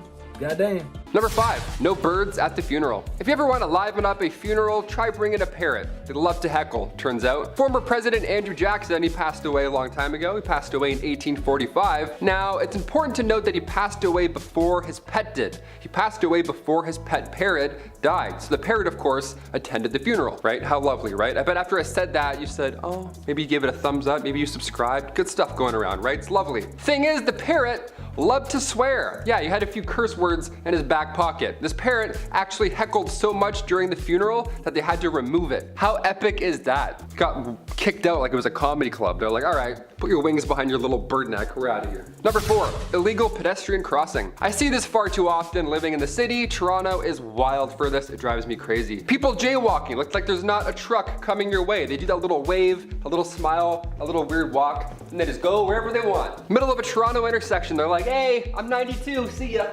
Everyone's slamming their brakes, avoiding them all of a sudden. You're holding up traffic even more. Now, in China, jaywalking, that's a no-go. Article 40 of Beijing's traffic law stipulates that drivers and motor vehicles cannot suddenly stop even if it's at a crosswalk. So yeah, you can't even stop when you're at a crosswalk. You have to wait for cars. So if you're not in a car, you have to wait. You don't get the right of way automatically, like, you know, most of the time. And for drivers, it's forbidden to stop at these crossings. You gotta just keep going. If you do, you're getting a fine. Hopefully just a warning, but possibly a fine for stopping at a crosswalk. How insane is that? Number 3, raining coffee. The sky is falling. Sometimes it's frozen lizards, and sometimes it's bugs. But you know what? Sometimes maybe coffee will fall from the sky. I don't know. Get your mugs ready. We're waking up early tomorrow. I don't know. Back in 1969, a South Carolina factory was busy. The non-dairy creamer, Cremora, was doing great production-wise, but they didn't have the greatest air vents in the factory. All of a sudden, the powder mixture leaked out one day, went into the air, where it then mixed with falling rain, and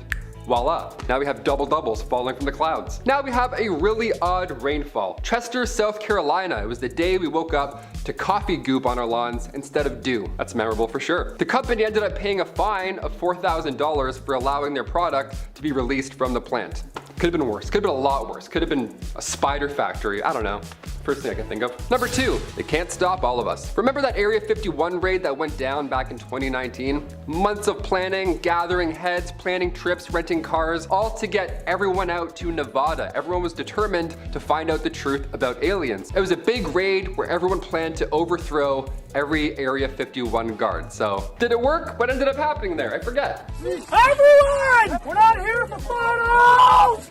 We're here to rescue the aliens! Rescue!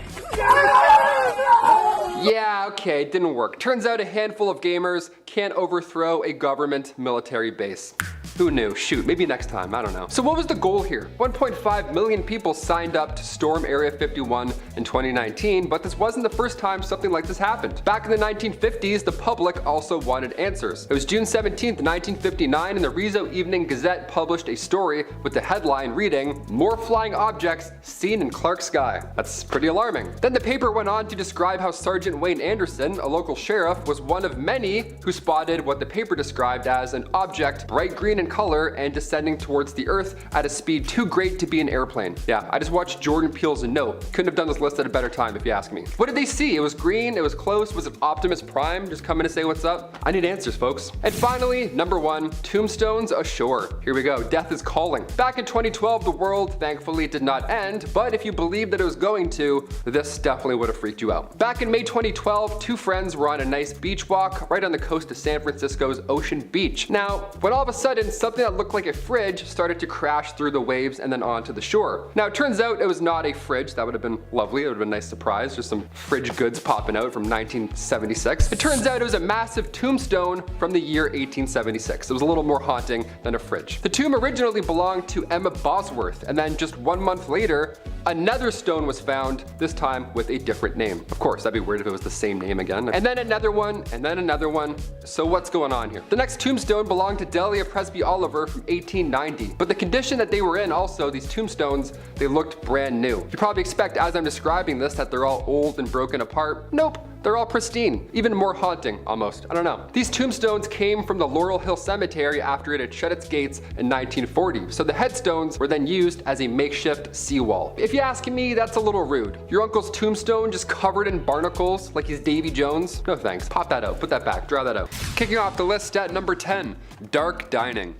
I don't know about you, but I can't eat in the dark. I need to see every single bite that I'm eating, okay? Call me crazy. Part of me wants to go to a restaurant where you can't see anything, but I know that I won't make it all the way through. I can't do it. I have a thing. I'm not blindly, what if it's not cooked? I don't know. Back in the Victorian era, dining in complete darkness wasn't just a date night. It was actually the best way to digest, or so they thought. That's why many Victorian era homes had their dining rooms set up in their basement. How random is that? Oh, do you guys have poker nights down here? Nah, just brunch. Kill the light. What? How do you like your eggs? Turn off the light. What are we doing? Number 9, Saved by the Bell. I'm sure you've heard about this at some point, but allow me to go into grim detail.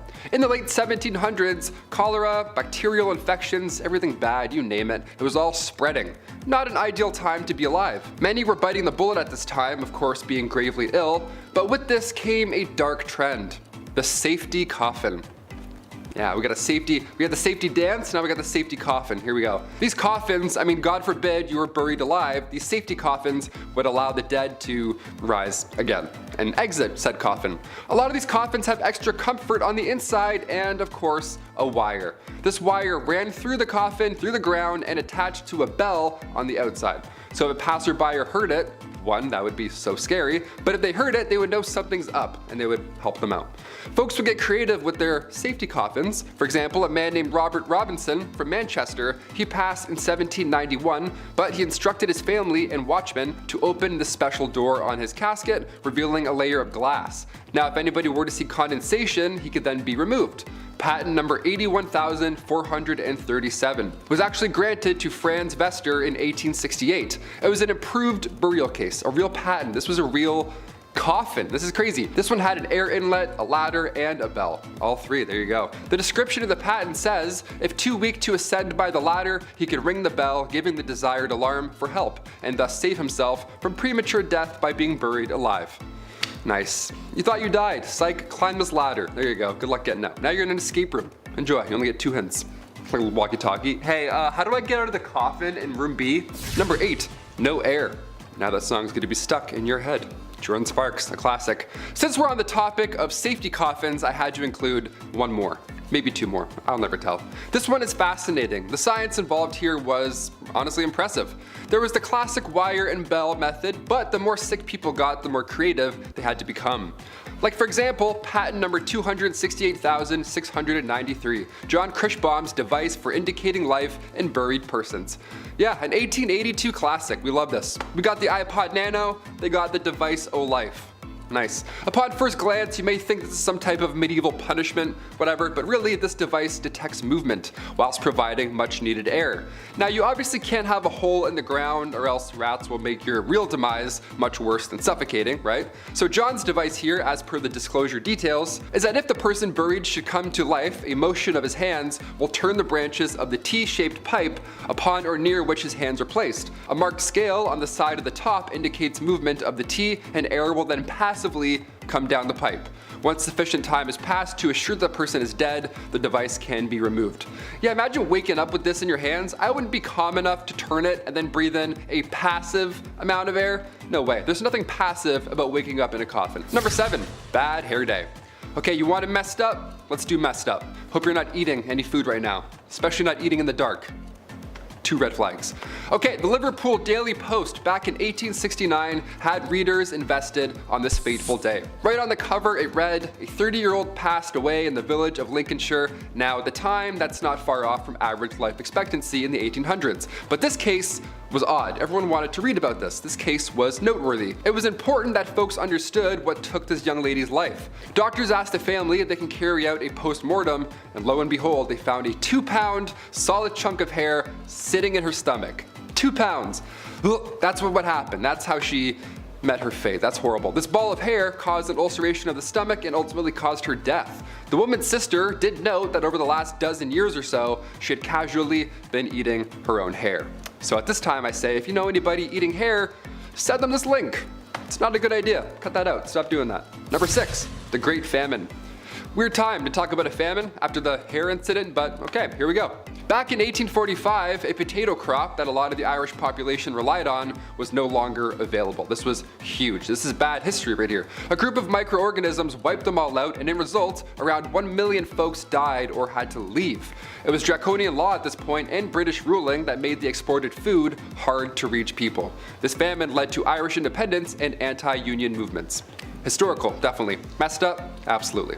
In our number 5 spot today, we have The Wave. On January 15th, 1919, in Boston, there was a huge, massive storage tank that was filled to the brim with molasses. Okay, we're talking about 2.3 million gallons of this stuff sitting in this tank, and on that day, the tank broke and set a 15-foot tall wave of sticky, gooey syrup flowing throughout the city. I panic when I have like a tablespoon of that stuff because it's so sticky and goopy. I can't imagine the sight of 2.3 million gallons coming crashing down. Someone wrote about how the molasses wave hit houses in the area, saying that they, quote, seemed to cringe up as though they were made of pasteboard. Well, this story sounds like really silly and wacky. Oh my gosh, it's molasses. It was actually very deadly. Not only did the wave trap and then kill most of the laborers that were nearby, but there were others in the area who lost their lives as well. In the end, it is estimated that about 150 people were injured in this accident, and 21 people lost their lives. It is estimated that on the day of the accident, the molasses was moving at about 35 miles per hour.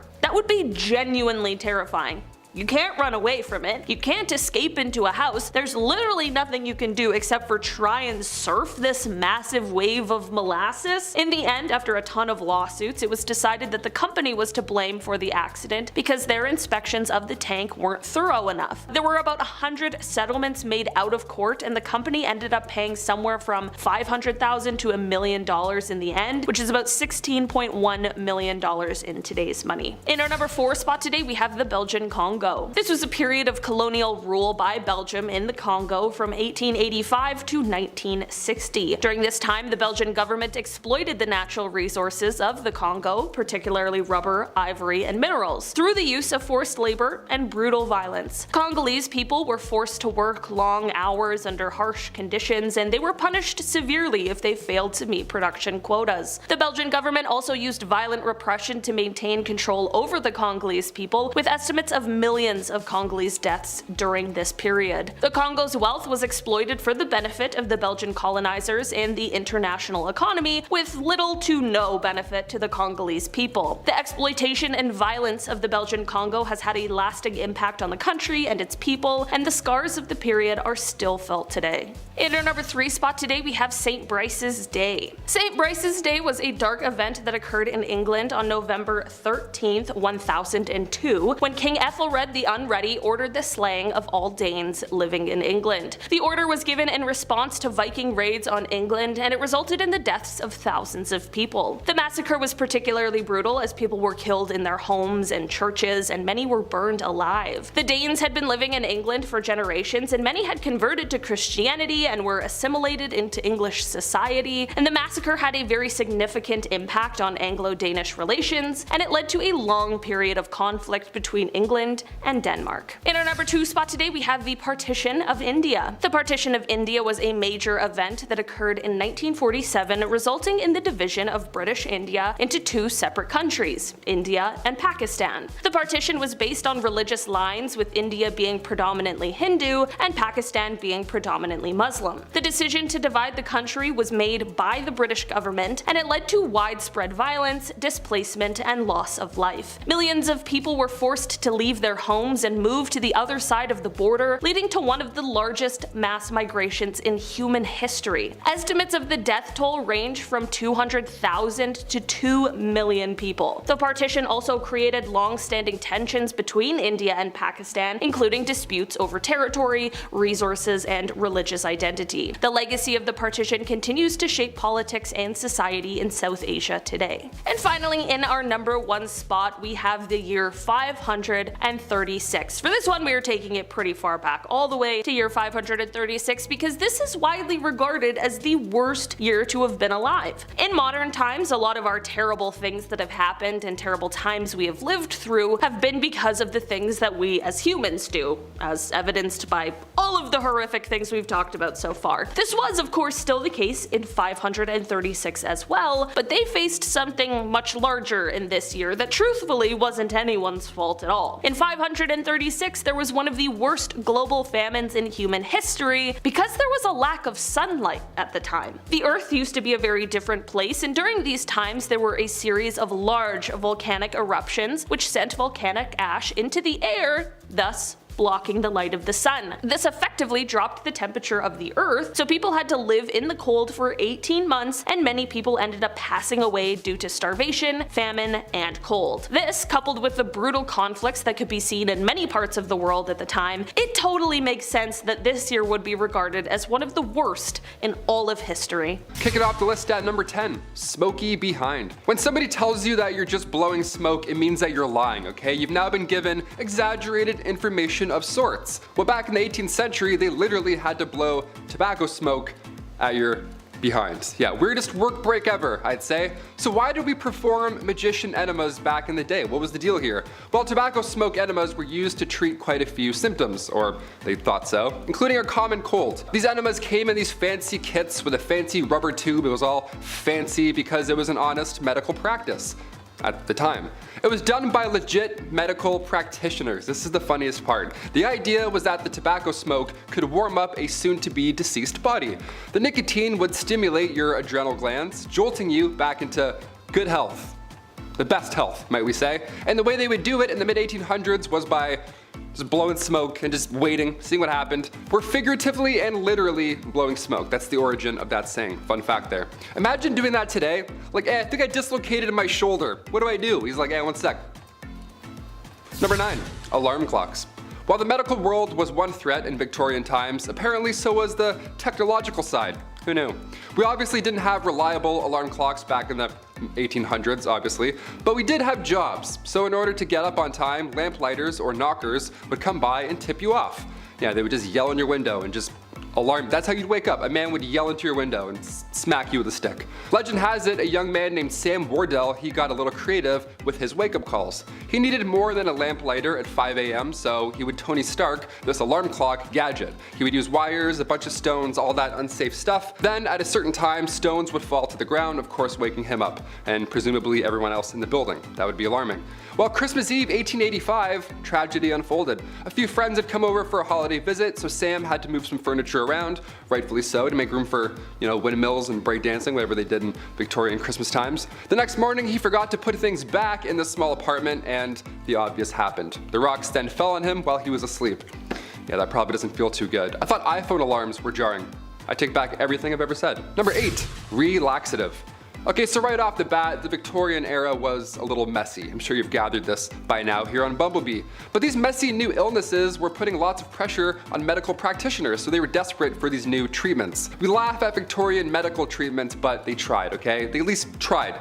They also achieved many medical breakthroughs as well. But when it comes to handling chickenpox in the Victorian era, well, that wasn't one of them. That was not our finest hour. Chickenpox in the Victorian era was being treated by using laxatives.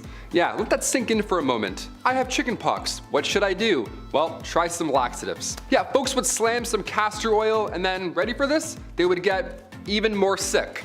Who would have thought? You thought you were uncomfortable before, castor oil. Yeah, chug that, and then now you're even weaker. Now you're dead. Number 7, backed up. Let's say it's the Victorian era and let's say you're constipated, right? It happens, Well, bad ideas will most likely follow, if you didn't already guess that. According to Merck's 1899 medical manual, small amounts of strychnine were prescribed to those who were constipated. Yeah, the strychnos nux vomica was thought to better the gastric functions. Even a small amount of this stuff would attack your respiratory system. You'd contract, you convulse, it's horrible. It'd be a painful way to go out. It's much, much worse than being constipated.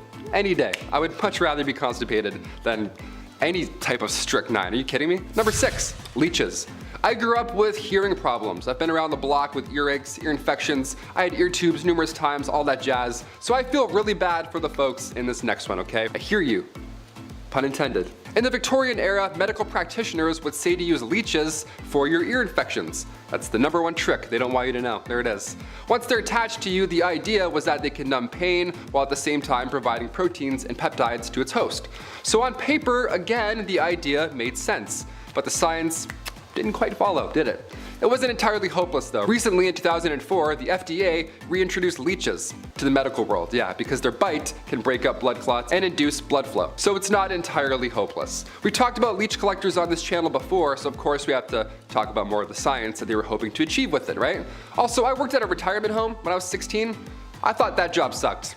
Imagine being a leech collector? No way. Number 5, scarab worship. Ancient Egyptians worshipped scarabs, aka dung beetles, the ones that roll a poop. Yeah, you know them. When we think of animals in relation to ancient Egyptians, we always go to cats first. But really, it was dung beetles that Egyptians couldn't keep their hands off. They were also known as scarabs back in the day, but Egyptians would observe these scarabs rolling around these balls of dung, and they would roll them along the ground until suddenly each beetle disappeared into their hole. Now, ancient Egyptians compared these patterns to that of the sun, which of course leaves at the end of our day, spoiler alert, and the god Khepri was depicted as a man with a massive scarab as a head. And he was also responsible for rolling the sun across the sky every day. And then, of course, he'd put it back into his little hole. Number 4, sweat perfume. This next one here reminds me of Gwyneth Paltrow's Goop. You ever hear of that? Google that after you're done here. What a ride that is. Here we go. Ra, the Egyptian sun god, he was born from a giant body of water when life first began. I mentioned this earlier in our list. You remember the whole, hey kids, giving birth thing? Yeah, him. Well, in ancient Egyptian mythology, many thought perfumes were made out of Ra's sweat, and Egyptians would cover themselves, just lather themselves in that. Perfume back then wasn't like the kind that we see now, obviously. Ancient Egyptians would apply oil-based perfumes all over their body, which mainly consisted of water lilies from the Nile. Today it's a little different. Today it's like Playboy Malibu, or like Axe body spray, or Lynx if you're in Britain, there you go. What happened, right? Bring back the sweat oils from gods. I would much rather buy that from my local pharmacy. Number 3, dirty trick. The god Osiris ruled over ancient Egypt, but it wasn't an easy path. Just like ancient Rome, there's always going to be a jealous brother. Osiris's brother Set was a jealous brother, so he tried to take out Osiris at every turn. One elaborate plot was so crazy that it actually worked. This was like a saw trap setup. This was nuts. First, Set designed a coffin that matched Osiris's measurements to a T. So at a party casually one day, Set challenged Osiris to hop into said coffin, saying that if he can fit inside of it, the coffin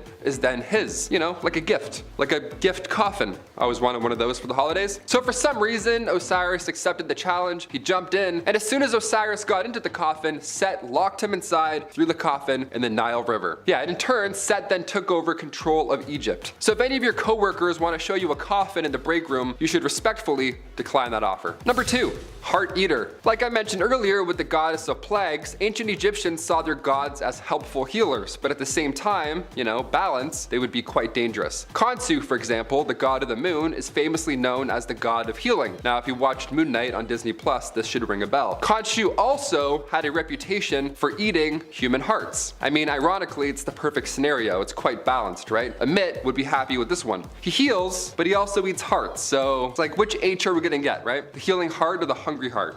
And finally, number 1, pet party. Are you a pet owner? If so, comment down below. I want to see what animals are running about. Which animals fill your house? We were always a dog family growing up. My aunt has 3 pugs. It's really the dream come true. I want 3 wiener dogs. That's really my goal in life. But ancient Egyptians, they fancied a house pet or two, and they were a little different. Egyptians saw animals as incarnations of the gods. The very concept of having a pet came from ancient Egyptians. Egyptians were of course fans of cats. That's common knowledge at this point. But did you know that they also had the same idea for hawks, lions, dogs, and even baboons? I thought dogs doing their business inside of the home was annoying, but a lion? Imagine waking up to that. I'd be like, ugh, where do I even start? Many of these animals were often mummified and buried with their owners after they had died, just like how today many owners cremate their pets. The little paw print on the tiny vase, it's always so sad. You're like, oh, who's this? Ugh. I'm not sure I would mummify a Shih Tzu, but you know, hey, whatever floats your boat, go for it. Other creatures were also specifically trained to work as helper animals. Ancient Egyptian police officers would use dogs and monkeys to help patrolling. Imagine that. Imagine you steal bread for your family and you look back and a baboon is chasing you down. Number 10. Cursed trumpets. King Tut's trumpets are a pair that were found in the burial chamber of the 18th dynasty pharaoh upon discovery. 1 silver and 1 bronze. The oldest operational trumpets in the world and the only known surviving examples from ancient Egypt. Both are engraved with images of the gods, and both were silent for more than 3,000 years before the trumpets were played for 150 million people live on a BBC broadcast in 1939. And then World War II happened. Yeah, because apparently the curator of the Tut collection at the Egypt Museum says whenever they're played, a war occurs. Yeah.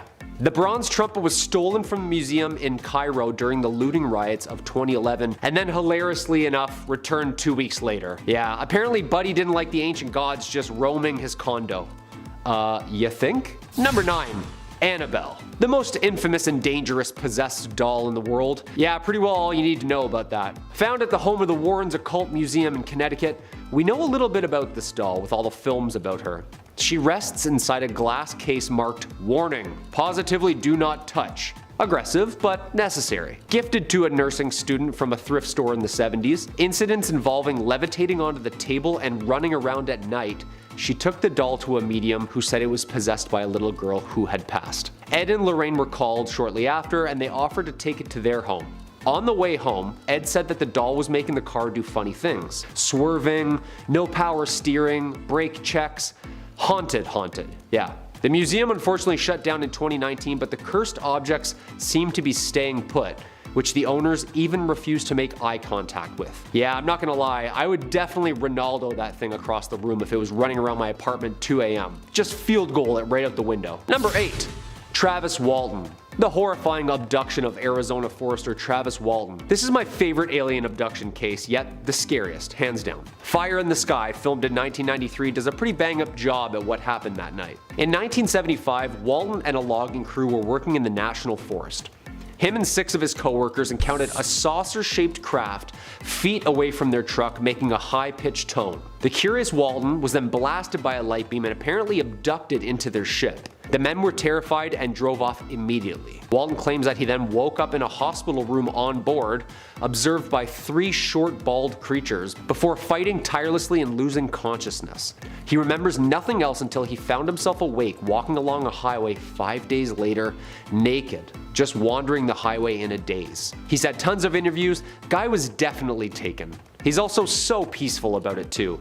He's just convinced that they tried to heal him from the accidental blast. I check your organs and your pineal gland. Just make sure they're all there and intact, you know? Holy moly. Number 7.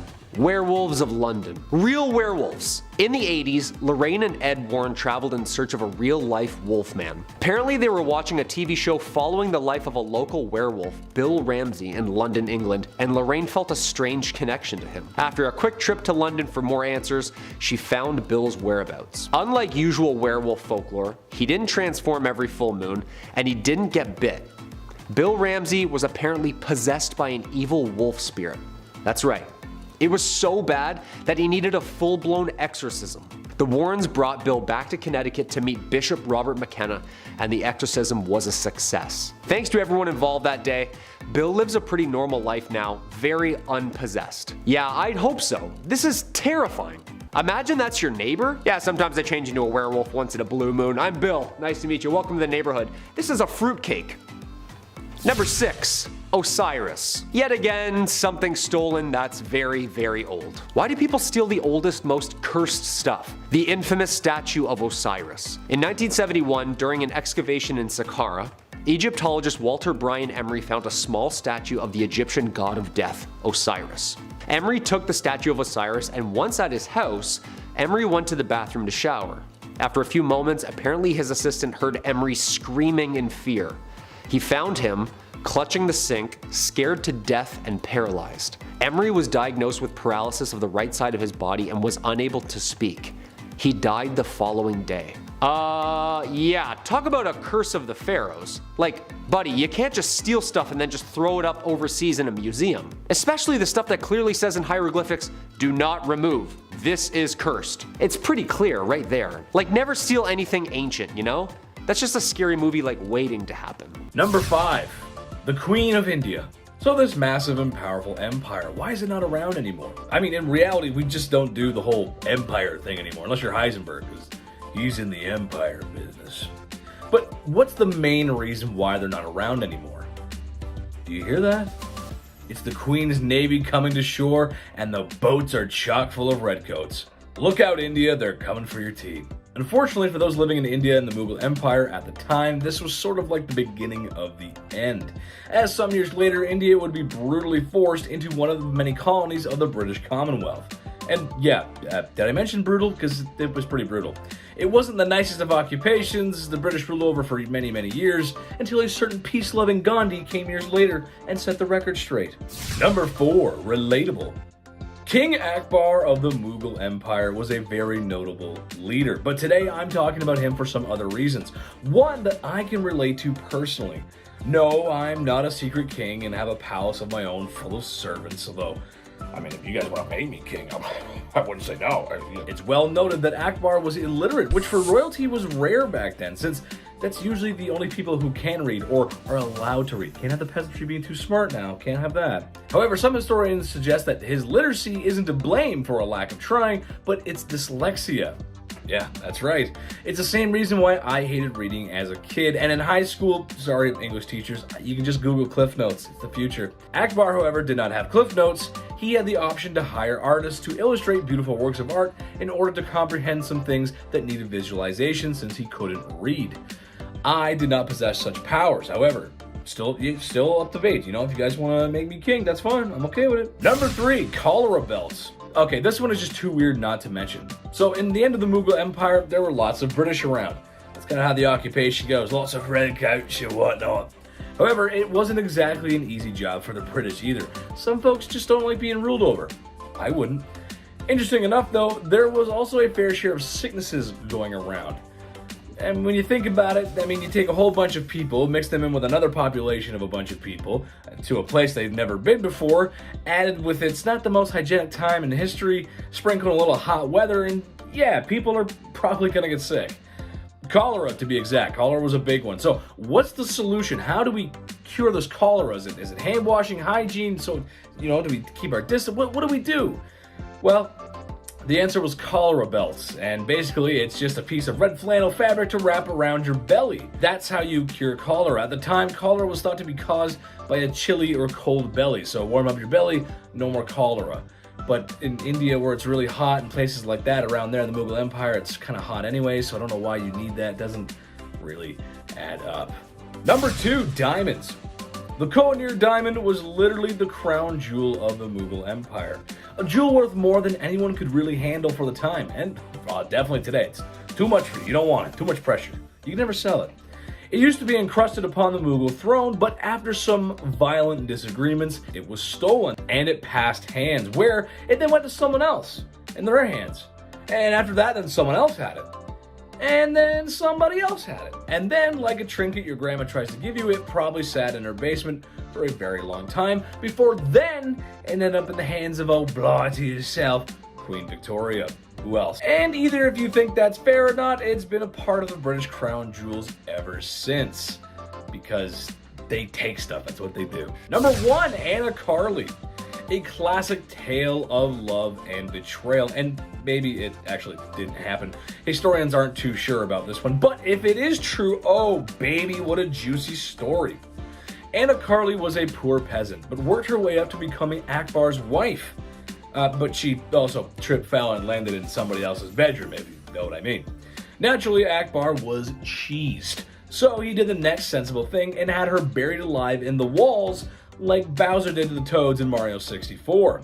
However, no amount of Power Stars could help us find out if she really even existed. The story of the forbidden love, however, has been retold countless times in Asian culture. I was going to go for a Count of Monte Cristo reference that was stuck in the walls, but I feel like you guys know Mario 64 better. Pop culture beats books, right? Who reads books? Number 10, King Edward VIII. Directly after his father died in 1936, King Edward VIII took the throne, right? That's pretty normal. But the tides quickly turned when, less than a year later, he renounced his position. Now, this was of course a huge scandal right off the bat. This is not something that's taken lightly in the royal family. Turns out the woman responsible for stealing his heart was that of Wallis Simpson, America's socialite who had already been divorced once before and was at this point working through her second divorce. So you can only imagine how everybody reacted at that point, right? Oh, how dare she? His proposal to Simpson, of course, caused social and political backlash. The Church of England wasn't so chill with Edward marrying someone who had already been divorced. Yeah, they're not really okay with that. So Edward was forced to abdicate. Yeah, he had to, right, for love. Edward and Simpson then tied the knot in 1937, and they stayed together until Edward's death much later in 1972. Sliding into royal DMs right off the hop. Okay, we're in for a treat. Number 9, dark predictions. Of course, in recent years, the royal family has seen a change that many didn't really expect. When Harry and Meghan chose to renounce their royalty status, speculation began that this could be the beginning of the end for the monarchy. People only fueled their fire with questions, and also, somebody may have called it. Yeah, Nostradamus, he may have predicted this entire event. One of his predictions literally reads, at the end of the war, the great powers change. Near the coast are born 3 beautiful children. They will ruin the town when they come of age, they will change the kingdom, and they will not see it grow anymore. Now, Harry is only one of 2 children, so I'm not sure if the, quote was talking about him and his siblings, or if it has more to do so with some other royal family members, but either way, there's some people who take Nostradamus' words very, very seriously out there, so I had to include it. Maybe there's something there, I don't know, maybe there's something we haven't quite broken down yet. That's why we need National Treasure 3, maybe this is the plot. Number 8, King Henry II. While we're on the topic of him, could Nostradamus have actually predicted the death of King Henry II?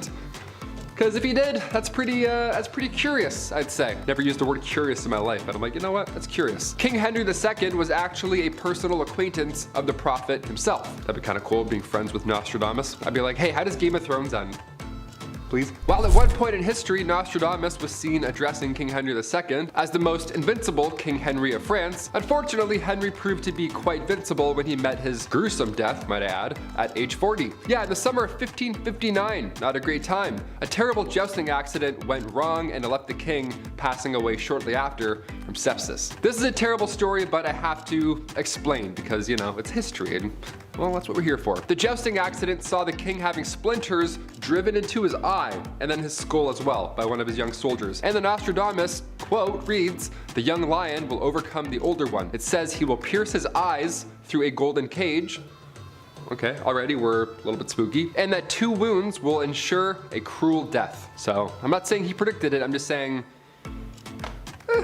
kind of nailed it. Number 7, a fateful turn of events. Queen Victoria, her reign began back in 1837 and it lasted until the Queen's death in 1901. Now, at just age 18, Alexandrina Victoria had to rise up to the throne. Had to, right? All these cases, it's like, yeah, they have to do this. She was born, of course, on May 24th, 1819, and Queen Victoria was actually 5th in line when she was born, nowhere near the throne. So right off the bat, it was actually highly unlikely that she would ever see the crown. But one by one, all of her family members began passing away fast. In 4 years, 3 of Victoria's cousins passed away, and then her father and her grandfather both died 1 week apart from one another. So, on one hand, obviously it's sad, it's tragic, everyone's dealing with loss so fast. But on the other hand, by the time 1830 rolled around, Victoria was only 11 years old, and already she was next up to bat for the throne at 11. Imagine, that's like some ancient Egypt. Number 6, the Great Irish Famine. The Great Irish Famine took out many people. Back in 1845, potato crop that a lot of the Irish population relied on were suddenly no longer available. See, a group of microorganisms wiped them out, and in result, around 1 million folks died or had to leave. Now, it was draconian law and British ruling at this point that made the exported food hard to reach people. That's where things stopped. This famine led to Irish independence, of course, and anti-union movements. And the show Victoria pulled back 0 punches in 2017, where an episode showed the true happenings behind the Great Irish Famine and the role that Queen Victoria played in coming to the aid of her then subjects. It was the death of at least 1 million people. This was a very dark 7 years in Irish history. Historian Christine Keneally spoke out and says, quote, "There is no evidence that she had any real compassion for the Irish people in any way." Yikes. That's a historian saying that. That's how you know. Number 5, Queen Victoria's name change. Every year on May 24, we set off fireworks, then we have way too many hot dogs. It's the best. We call it Victoria Day, right? It's for sure called Victoria Day, right? Well, back in 1819, Victoria was christened in an almost private ceremony. It was small, obviously. Victoria's uncle only let a few people attend. Like I mentioned in part 1, she had an isolated childhood with the whole Kensington system. That was no way to live. But even the day she was christened, trouble awaited. Her name was Alexandrina Victoria, and at the time, the name Victoria was not regal. It was of French origin, almost an odd name to have at the time, so she was immediately advised to change her name to something more traditional. But as our calendars can definitely confirm, she said, "Nope, I'm good." Victoria Day. Yeah, it's definitely Victoria Day. Number 4, tattoos. I only have the 1 tattoo, but I've always wanted more. Just not so good with needles, you know? I got my eyebrow pierced and I fainted. It's a fun fact, I have a little scar there. Not great with needles.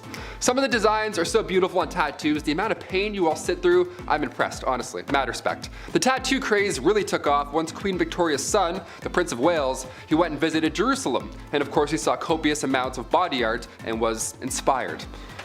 Inspired, we'll say, yeah. So upon his return, he was all about ink at this point. And the Prince of Wales, well, if he has a sleeve, well then maybe I can have a sleeve, right? What's going on? It wasn't a sleeve, really. It was a cross. The prince got a tattoo of a cross in homage to the Crusades. So if you're gonna try and convince your parents to let you get a tattoo, just, you know, tell them the Prince of Wales did, right? You're just trying to be a royal. Number 3, Gym Day. Believe it or not, there were around 200 gyms across Europe during Victorian times. Yeah, just like 6 good life. So you're like, what's this about? Even Victorian dudes skipped leg day. How great is that, okay? It's not just you. These gyms weren't bright, they weren't open, they weren't well ventilated, they weren't motivating, and definitely not safe. None of those, definitely not. No, Victorian gyms were reserved for the upper class, obviously. Grab your pocket watch and blazer, Ezekiel. We're doing squats today. These machines also were not ideal. They were designed as antiques first rather than their purpose. Also, half of these look like saw traps. Like, are you kidding me? No way I'd bend my arm around any of these devices. No way. All those wooden wheels? No. I'll stay weak and brittle, thank you. Number 2, ghost photography. Had to look back. I don't like talking about ghosts. As if the reanimated corpses coming back to life while they were ringing a bell wasn't scary enough. Yeah, let's talk about 1800s ghost photography. The camera was a hot new invention at this time, so tales of ghosts and spirits were now easily believed. Yeah, obviously, when you have a photo of a see-through woman, you're like, that's pretty terrifying. A big name in the ghost game was a man named William Thomas Stead. He was born in 1849 and Stead was the son of a Congregationalist minister, and at the age of 22 he was appointed as editor of Northern Echo, which was a regional newspaper in Darlington. So far, so good. This British medium, Richard Borsonol, featured a photo of W.T. Stead and a real spirit. Yeah, imagine that. Imagine a day where somebody being awarded the Nobel Peace Prize also poses for photo ops with ghosts. You're like, do we believe all of this or none of this? What's going on? This is so scary. And finally, number 1, music for eternity. Before we wrap up this wild part 2, I had to include perhaps one of the creepiest patents of all time. Patent numero 9,222,059. Yeah, the number is going a little bit higher. This one got me thinking. I wanted to end this video off on this note. I like this idea. Maybe, I don't know yet. Music for eternity systems. Okay, this patent is not from the 1800s, but rather 2015. I know, it's not Victorian, but when else am I gonna talk about this, really?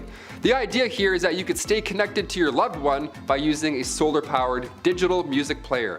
The best part here is the patent details how surviving family members now have the ability to update, revise, and edit stored audio files and programming after burial.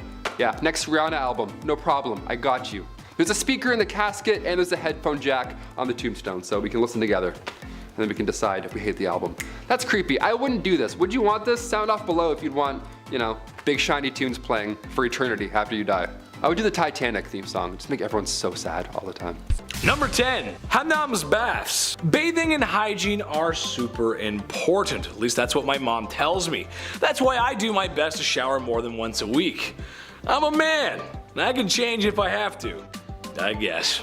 Well, baths were actually important to the Mughals as well, being that their heritage was a mix of Asiatic, Euro, Indian. They took a little from everything, and part of that was the Persian baths. The Persian baths were just one of those things they took.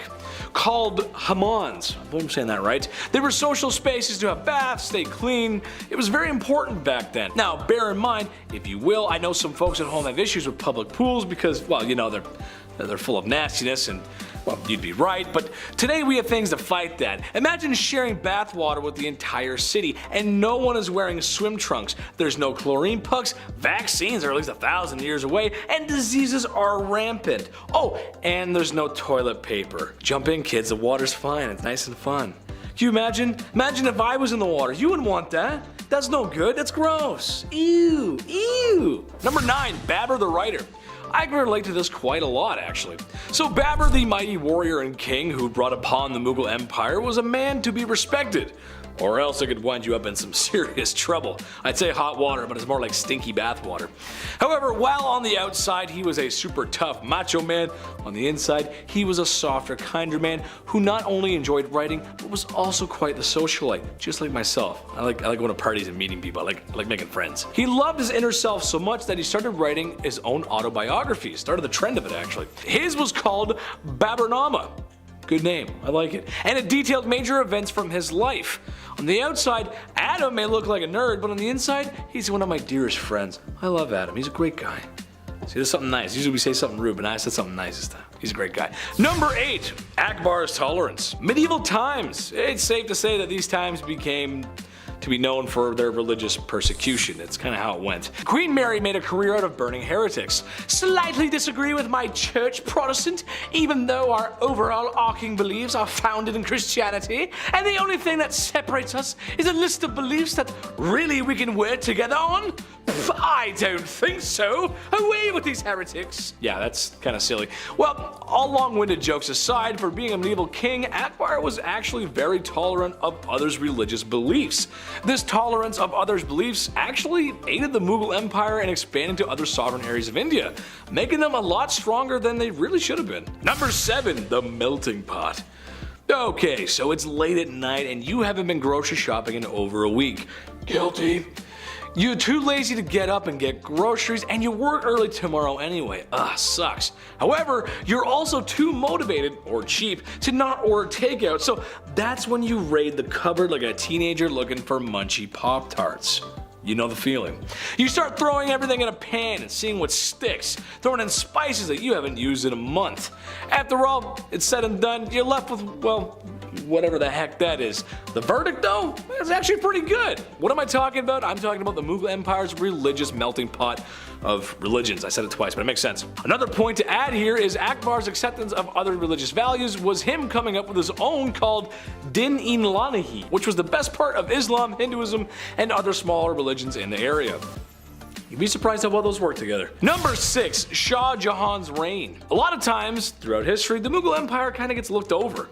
Most likely because of British invasion and because, well, the British took all their loot and art and national treasures and they're sitting comfortably somewhere in a British museum. But you're not getting them back, they're ours now. But that's the point. The Mughal Empire was no joke, and at one point in history may or may not have been the wealthiest empire on earth. A center for writing, arts, crafts, and treasures. They had the highest GDP in the world at one point. That's pretty impressive. Makes sense in how they could afford to build places like the Taj Mahal that apparently change color 3 times a day because of the sun and its pure white construction.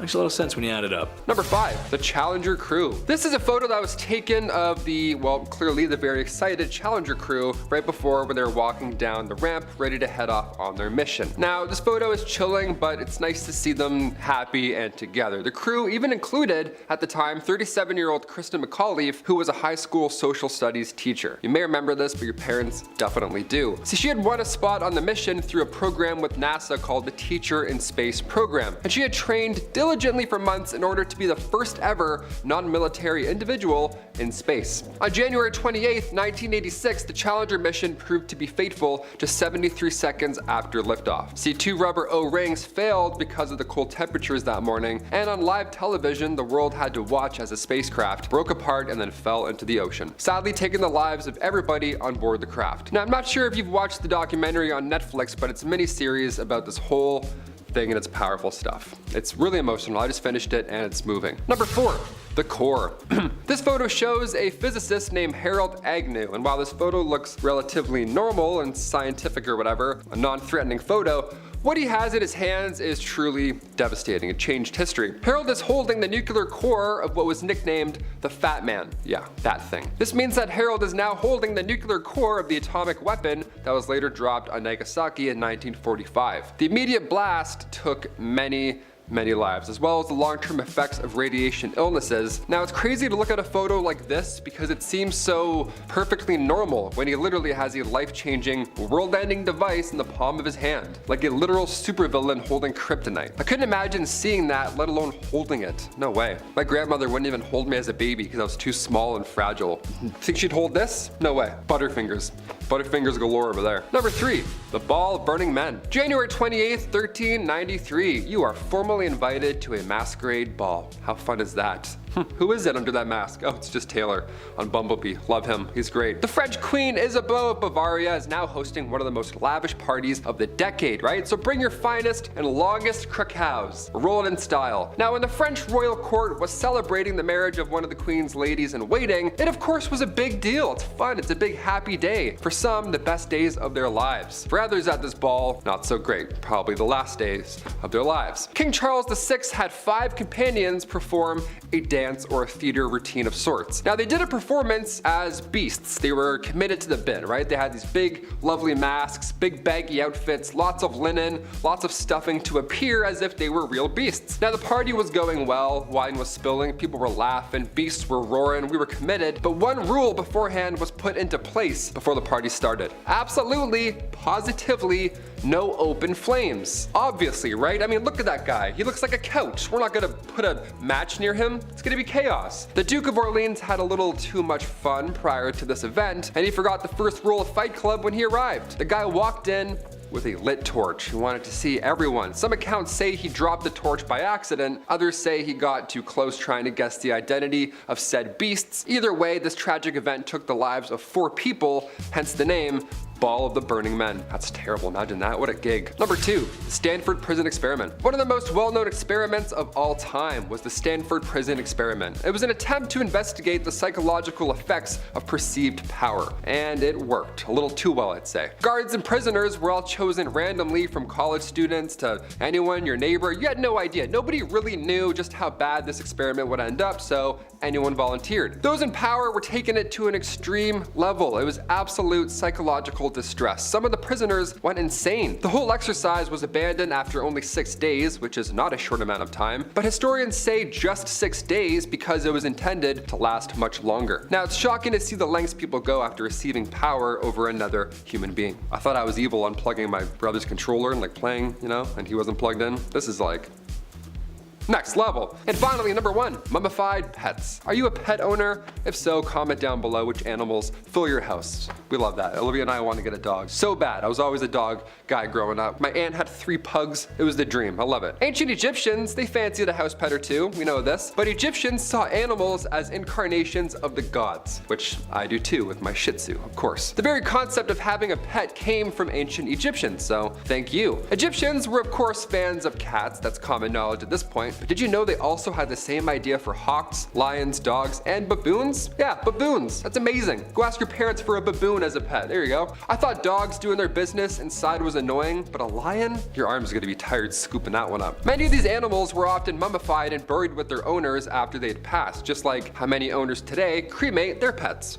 I mean, I'm not sure I would mummify a Shih Tzu, but hey, whatever floats your boat, who am I to judge? Other creatures were specially trained to work as helper animals back then. So ancient Egyptian police officers would use dogs and monkeys to help patrolling, then they'd mummify them. What a time, imagine that. In our number 10 spot today, we have lobotomies. Did you know that it used to be common practice for people to just get a part of their brain cut out? Okay, well maybe not common, but it wasn't as uncommon as you would hope. Lobotomies used to be considered an excellent and efficient cure for things such as mental health problems, which thankfully is a practice that has not survived for a very good reason.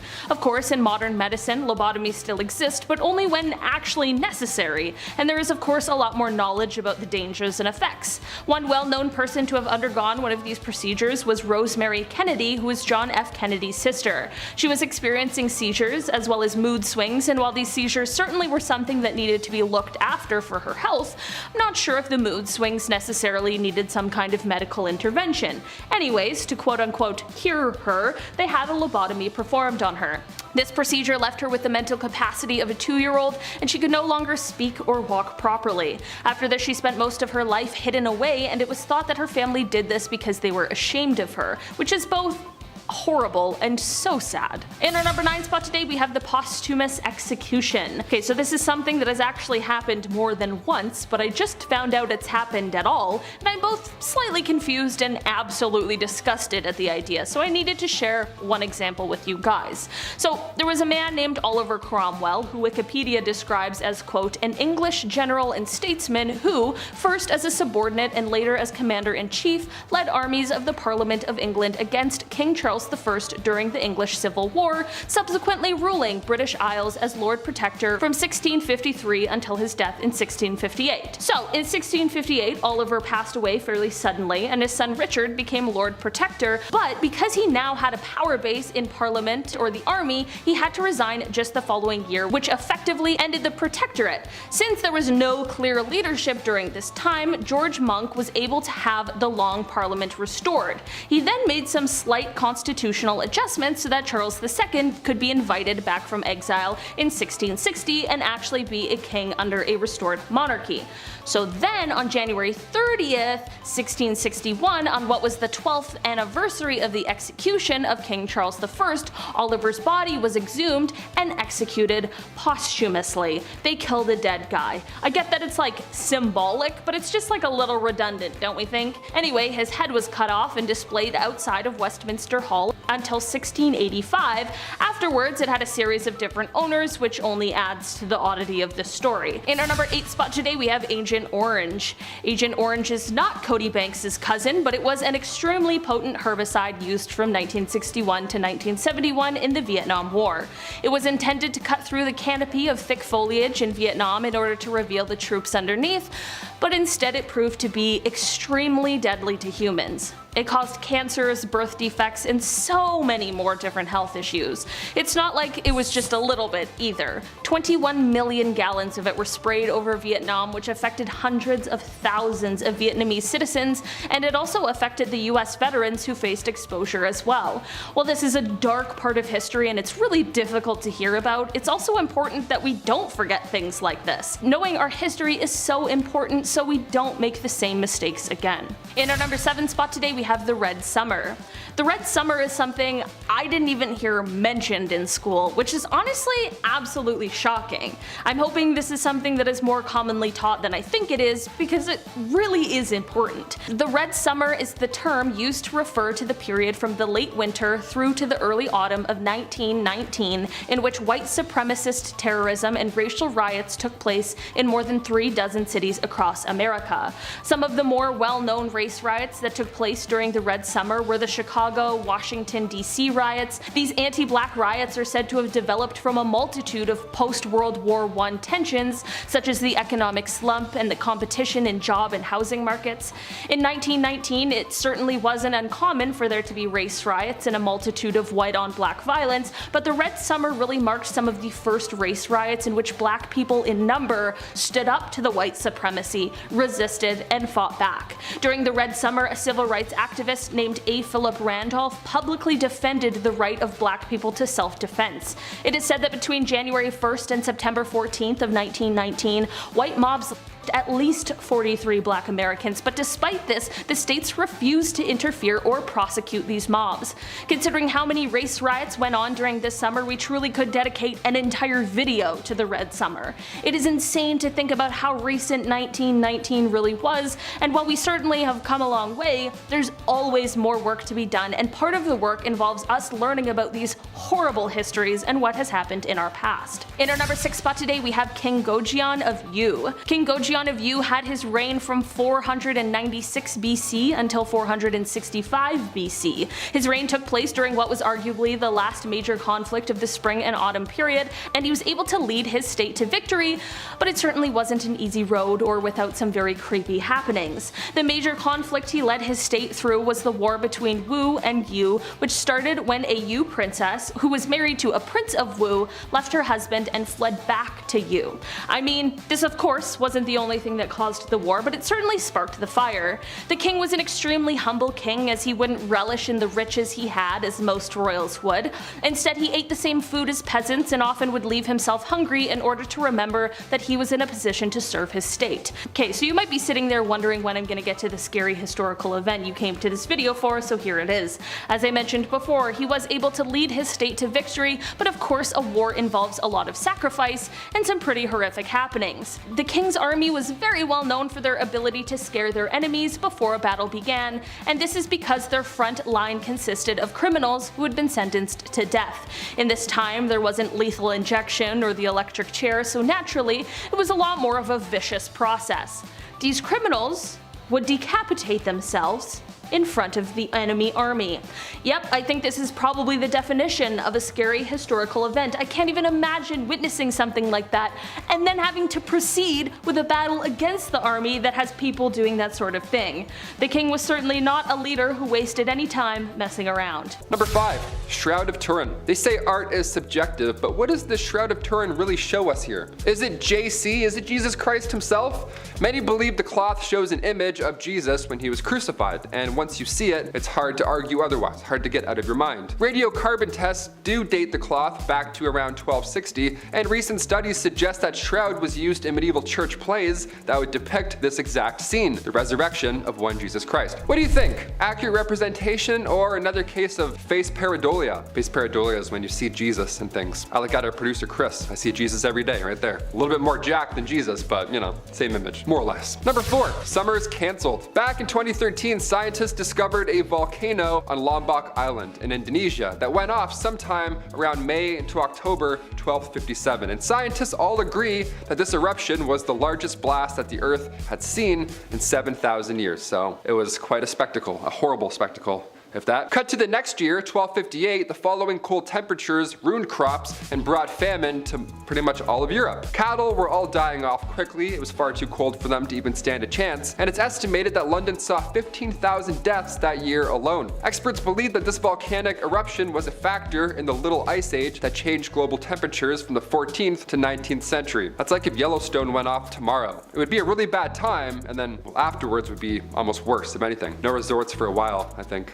Definitely not. Number 3, the Great Famine. The medieval adjective game, back again with the Great Famine. Awesome, another great. All of Northern Europe suffered the Great Famine in 1315, so only like 60 years after that volcano went off. I mean, like, what luck is that? What a terrible time to be alive. 1315 to 1317, 2 years of famine, countless lives were lost, and of course, with people losing hope, crime rate shot up to an extreme level. Can't even describe some of the things that were recorded, but my god, people were horribly insane. The Great Famine brought unrest in peasants, but it also disturbed members of nobility. It's always nice when that happens, right? It's not all of us suffering. Some of these noble purple lords up here are also starving. Cool, we're even. They were set back, and in turn, they gave up the oath of chivalry. Now, talk about the Dark Ages. They're like, you know what?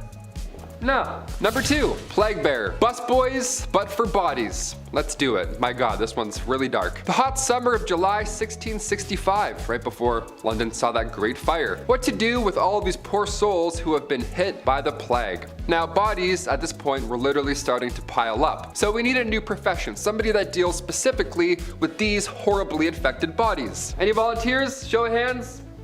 Yep, we got one. Like a plague bear, for example. There we go, just what we need. A plague bear has your back and your front and all of your infected places. Church wardens would organize burials. This was a normal thing back in the 1600s, but when the plague hit, they had to change things up. If somebody had the plague, well, these plague bears, these brave souls, they would step up. They were the ones responsible for transporting all these bodies far, far away. And then they would bury them, right? Just way over there. Great idea. Honestly, the further the better. Couldn't agree more. A church would house these plagued souls away from society. Now, it sounds sad, but this was the best call, all things considered. So no, you weren't visiting any of your deceased loved ones anytime soon. And finally, number 1, medieval punishment cleaner. This one really sucks. Best for last. Here we go. Back in medieval times, many executions were public. The town would come out, watch a hanging or two, and then grab some bread and then head home. They're like, hey, classic Sunday. This was normal back in medieval days. Medieval punishments were like an event, but like modern events, somebody has to stick around and clean the place up. One of the earliest documented executioners goes back to 1202. He was the OG headsman. His name was Nicholas Johann, and their nickname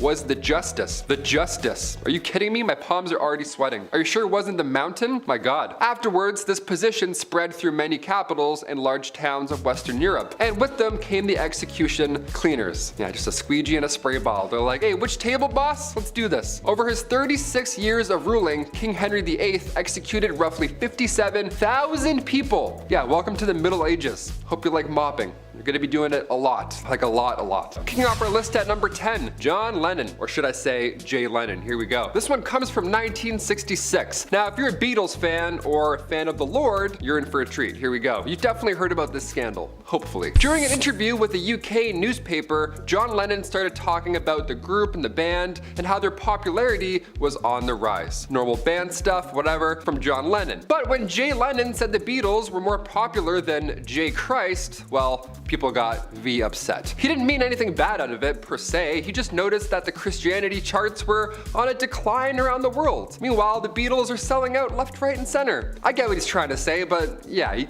definitely messed up here. When a US newspaper printed this exchange months later, Christians were upset. More popular than Jesus. Look, I know what he's trying to say, but still, you can't say that ever. Some radio stations actually stopped playing the band's music altogether. Christians gathered in bonfires to burn albums. Jay Lennon, not Jay Christ, but Jay Lennon, had to apologize numerous times at press conferences. He had to clear everything up just to move on, get some peace, get some forgiveness from the Lord. Number 9, Natalie Wood's death. Natalie Woods was one of the most talented in Hollywood. The actress was in her early 20s and already she was getting Oscar nominations. She's known for West Side Story and Rebel Without a Cause, but when she was 43 years old, Natalie was sailing with her husband, Robert Wagner. They were sailing off Catalina Island in California, and she lost her life. Now, her death was considered an accident at the time. With very little details, it was classified as an accidental drowning. But come 2013, it was changed. It was changed to drowning and other undetermined factors. Wood, her husband Wagner, and Christopher Walken,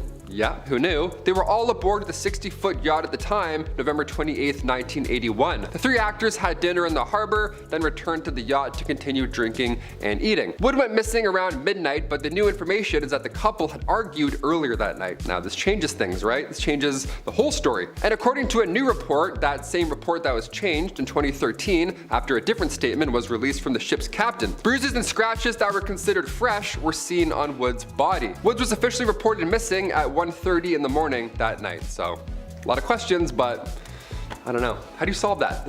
How many years later? Number 8, the isolator. All right, a little different, but still definitely weird. This image may seem haunting at first, but it's actually quite ahead of its time. The isolator came long before noise-canceling headphones or lo-fi beats to study and relax to. This goofy-looking helmet was intended to block out noise and finally allow you to concentrate on finishing that Victorian-era paper due the next day. Now, this was back in the early to mid-1900s when inventor Hugh Gernsback worked hours and hours to create this study buddy to block out distractions in life. Now, this is a powerful image because the things that distract us today, like Instagram, Messenger, dating apps, YouTube, none of those things were even a concept back in 1925 when this device was revealed to the public. So you can only imagine what we need now, right? We need like the ultimate isolator. It's just a motorcycle helmet. It's just Daft Punk's helmet turned off, really. That's all we need. Number 7, Mary Pickford. Now, I mentioned earlier how these celebrity scandals often came from their love life, and then they have to, maybe there's some stuff happening, maybe they were arguing before, that changes the game. Everyone cares about who's dating who and who's divorcing who. I mean, look how often we bring up Pete Davidson today. I mean, how's the guy doing it? Really, how's he doing it? Now, as hard as it is, we can't judge people off a headline or a scandal or whatever we see. We don't know the full story at all, regardless of what it looks like or what we want it to look like. The silent film star divorced her husband, Owen Moore, around the 1920s, and then she married a man named Douglas Fairbanks right after. Now, when I say right after, I mean less than a month right after. Like Pete Davidson speed. I'll admit that would interest me as well. I'd have my own opinion,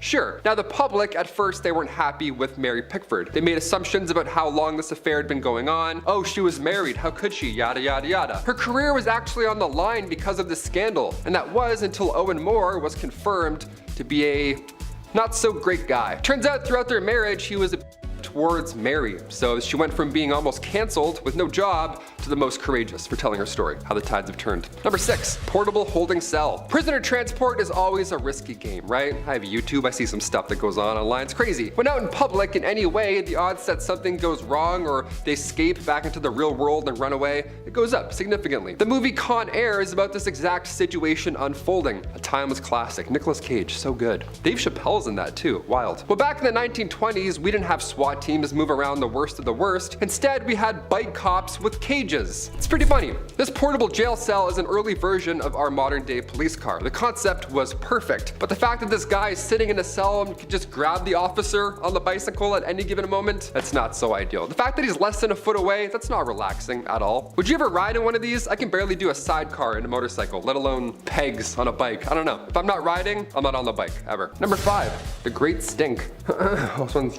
fucking so funny. Where was this in Peaky Blinders? This would have been a great season. Everyone's just walking around plugging their nose. The Great Stink of London was a major environmental crisis that occurred in the real hot summer of 1858. Now, at the time, the River Thames, which flowed through the heart of the city, it was heavily polluted with raw sewage, industrial waste, human shit, animal shit, so much shit. Pretty much everything and all horrible things you can imagine, all in this flowing hot soup of garbage. The hot summer weather made the problem 1,000 times worse, and it caused the river to emit a putrid odor that covered the entire city. It was just a blanket of stink and depression. The stench was so overwhelming that it disrupted business. It caused widespread illness and even forced Parliament to suspend its sessions. Yeah, it was so stinky, even Parliament's like, ew, no, we'll just talk later. Just go home. Everyone stop. The crisis prompted widespread public outcry, I would hope, and it ultimately led to the construction of a new sewer system for the entire city. Thank God. I was really hoping for some sort of solution there. The new system was completed in the 1870s and dramatically improved public health in London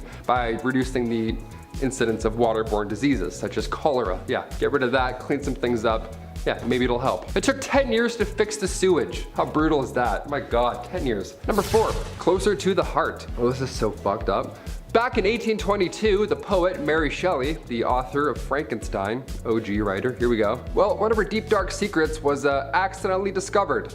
I would be haunted by this one if I found this. After the death of her husband, Very sad, of course, yes. Mary kept his heart in a silk shroud in her desk. Like his actual real life heart, just wrapped up, a little piece of him just tucked in that third shelf down. Just slam it shut, and there we go. The exact reason for this unusual act is not clear, but it's believed that Mary was deeply devoted to her husband and wanted to keep a part of him with her at all times. Or again, 3 cupboards down, just slammed in the back next to the Crayolas. The heart was eventually discovered by Shelley's son, who removed it from the desk, thank God, and then buried it with his father's body, away from the desk, like outside in the ground, something kind of normal. Again, being a fly on that wall, what does that conversation sound like? The son's like, hey, found something, I don't know, let's talk about it. Number 3, the Battle of Los Angeles. Seeing as the Pentagon had another leak recently, it's always fun when they leak stuff, let's talk about the biggest false alarm ever. Or was it? The Battle of Los Angeles, otherwise known as the Great Los Angeles Air Raid, it happened during World War II, right at the end of February 1942. This event, first of all, it took place only a few months after the Pearl Harbor attacks, so everybody was obviously, immensely stressed out, to say the least. Something like 25 enemy aircraft was spotted flying over Los Angeles in the late hours of February 24th. So at that point, appropriately, air raids blasted off. Blackouts were then put in effect. This was not a drill. Or was it? We don't really know yet. Artillery fire, machine guns, anti-aircraft shells, all blasted off, shot pointed somewhere in the sky, hopefully to hit something. In total, around 1,400 shells were shot off. 2 people had heart attacks because of the noise. 5 people died in total from this retaliation, and it was all apparently a false alarm. A press conference was held by the Secretary of the Navy, Frank Knox, and he called the incident war nerves, and that there was nothing actually flying above. Although now we think it was UFOs, so I don't know. What do you guys think it was? Nothing? Do you think it was UFOs? Do you think it was just war nerves? I think it was probably nothing. It was just nothing. Number 2, the Battle of the Stray Dog. Oh, love animals. Love when they just cause battles. That's great. The Battle of the Stray Dog was a bizarre incident that occurred in 1925 between Greece and Bulgaria. Now, it began when a Greek soldier was chasing a stray dog and he accidentally crossed the border just a little too far to the left. He crossed the border into Bulgaria, leading to a heated confrontation with Bulgarian troops. Now, the incident quickly escalated into this full-blown battle, again, with this dog standing in the middle, not knowing what it's caused, with artillery fire and thousands of troops on both sides running at each other. Now, the conflict lasted for several days before a ceasefire was eventually declared. Now, although relatively minor in the grand scheme of things, the Battle of the Stray Dog highlights the complex and often volatile nature of geopolitical tensions and the unpredictable events that can lead to armed conflicts, like say, I don't know, a stray dog being anywhere at the wrong time. So by the time the International Committee negotiated a ceasefire to clear up this obvious misunderstanding, 50 people had already lost their lives. So keep those leashes on, folks. Dog parks only, I guess. And finally, number 1, the dancing plague. This is the funniest thing ever. I'll talk about this until I go out, honestly. July 1518, one of the most bizarre events in medieval history went down. And it's horrible, but humans did not help this cause. Humans were just the worst here. The town of Strasbourg was calm, cool, and collect one summer back in 1518 until out of nowhere one woman began to dance uncontrollably in the streets. Others soon joined her, and eventually there were over 400 people dancing the days away. Now, it's really tragic here because this was not a good time. A good amount of people here lost their lives due to exhaustion alone. Like, it sounds like a fun thing. We think back to it, it's like, oh, the dancing plague. People started playing music. The authorities tried their best to help the situation, so they paid for musicians to perform for them while they were convulsing in the street. Again, not helpful here, guys. We need some medicine, maybe something else is going on. We don't need a guy with a banjo to come up and liven up the streets while 40 people are having seizures. Not really gonna help. This happened a few times in Europe as well, a few dancing plagues between the 14th and the 17th centuries, and we still don't know exactly what happened here. All we do know is that it was some sort of illness and that it was not like Step Up. It wasn't a dance circle, it wasn't cool, it wasn't sick, all right? We don't need a guy playing guitar. This was bad. This was like a sickness. Starting our list off at number 10, Lake Neos. We love talking about Pompeii. We can't get enough of it. I'm fascinated. They have a restaurant that's back and open now in Pompeii. It's crazy. Now that's quite the eruption. Historically, that's a bad one. That's pretty scary. But a recent eruption in 1986, well, we don't talk about this one enough. First of all, a limnic eruption is a rare event, so you can sleep not in fear tonight. It occurs when CO2 dissolved in deep water lakes suddenly erupts. Because, yeah, that can happen. Who knew that? That's why I don't like lakes. There you go, right there. These events have only been observed twice, the deadliest being Lake Neos in 1986. When a limnic eruption occurs, large clouds of CO2 form, which then all of a sudden descend and drop below the oxygen in the air, causing all living things in the vicinity to choke and not survive anymore. In this case, the cloud fell on nearby villages, ultimately causing the deaths of 1,700 people and 3,500 livestock. Number 9, the Spanish flu of 1918. The Spanish flu of 1918. Okay, yeah, this one's probably pretty good. Since we know a little something about plagues now in real life and toilet paper and stress, let's turn the clocks back 95 years when the Spanish flu entered the game. What was it like back then? The Spanish flu, if you didn't know, it was a strain of the H1N1 virus, which we all know as well. And when it hit, it took 50 to 100 million people. Very fast. 4% of the world's population gone. Now, it was recent and it was quite horrible. We couldn't stay home and watch Ozark for that one, so instead, the Spanish flu is said to have spread so violently because of soldiers being in close quarters during World War I. Yeah, again, very different than our plague. Immune systems were shot as is, and you're telling me a plague rolled through while we're in trenches? No way, what a nightmare. But just like that, the virus disappeared. Better treatment, perhaps it mutated into a much weaker strain. Either way, great, stay gone. Get out of here. Go away and stay there, pal. Hit that thumbs up for the Spanish flu not being around. Awesome, we love that. It's a good one to not have. Number 8, the Great Dying. This name's pretty accurate if I'm being honest myself. Scariest environment imaginable. Here we go. Turning the clocks and solar system back 252 million years ago, the Permian Triassic extinction, which for convenience sake we'll call the Great Dying, was and hopefully shall remain the largest extinction event on Earth. The fact that we're even alive right now, watching this video, clicking that thumbs up and subscribing, well, it's all pretty rare, all things considered. This was a butterfly effect triggered by a massive volcanic eruption around the Serbian Traps in Russia. A runaway greenhouse effect was responsible for the loss of 95% of all marine life and 70% of all land animals. So everything, pretty much everything's gone. Temperatures rose as the sea began to absorb large quantities of CO2 from the atmosphere. Mentioned that a little earlier, and that could not be great. And it began turning into carbonic acid, hence all that marine life that didn't make it. Methane hydrate then started to bubble from the ocean surface, which is horrifying to imagine, and it raised the temperature even higher at that point. Now, imagine if this didn't happen. We'd have those scary sharks still swimming around. We're remnants of the surviving 4% of the Great Dying. Yeah, tell all your friends that. I'm gonna add that to my LinkedIn. That sounds not half bad. Yeah, I survived the Great Dying, so yeah.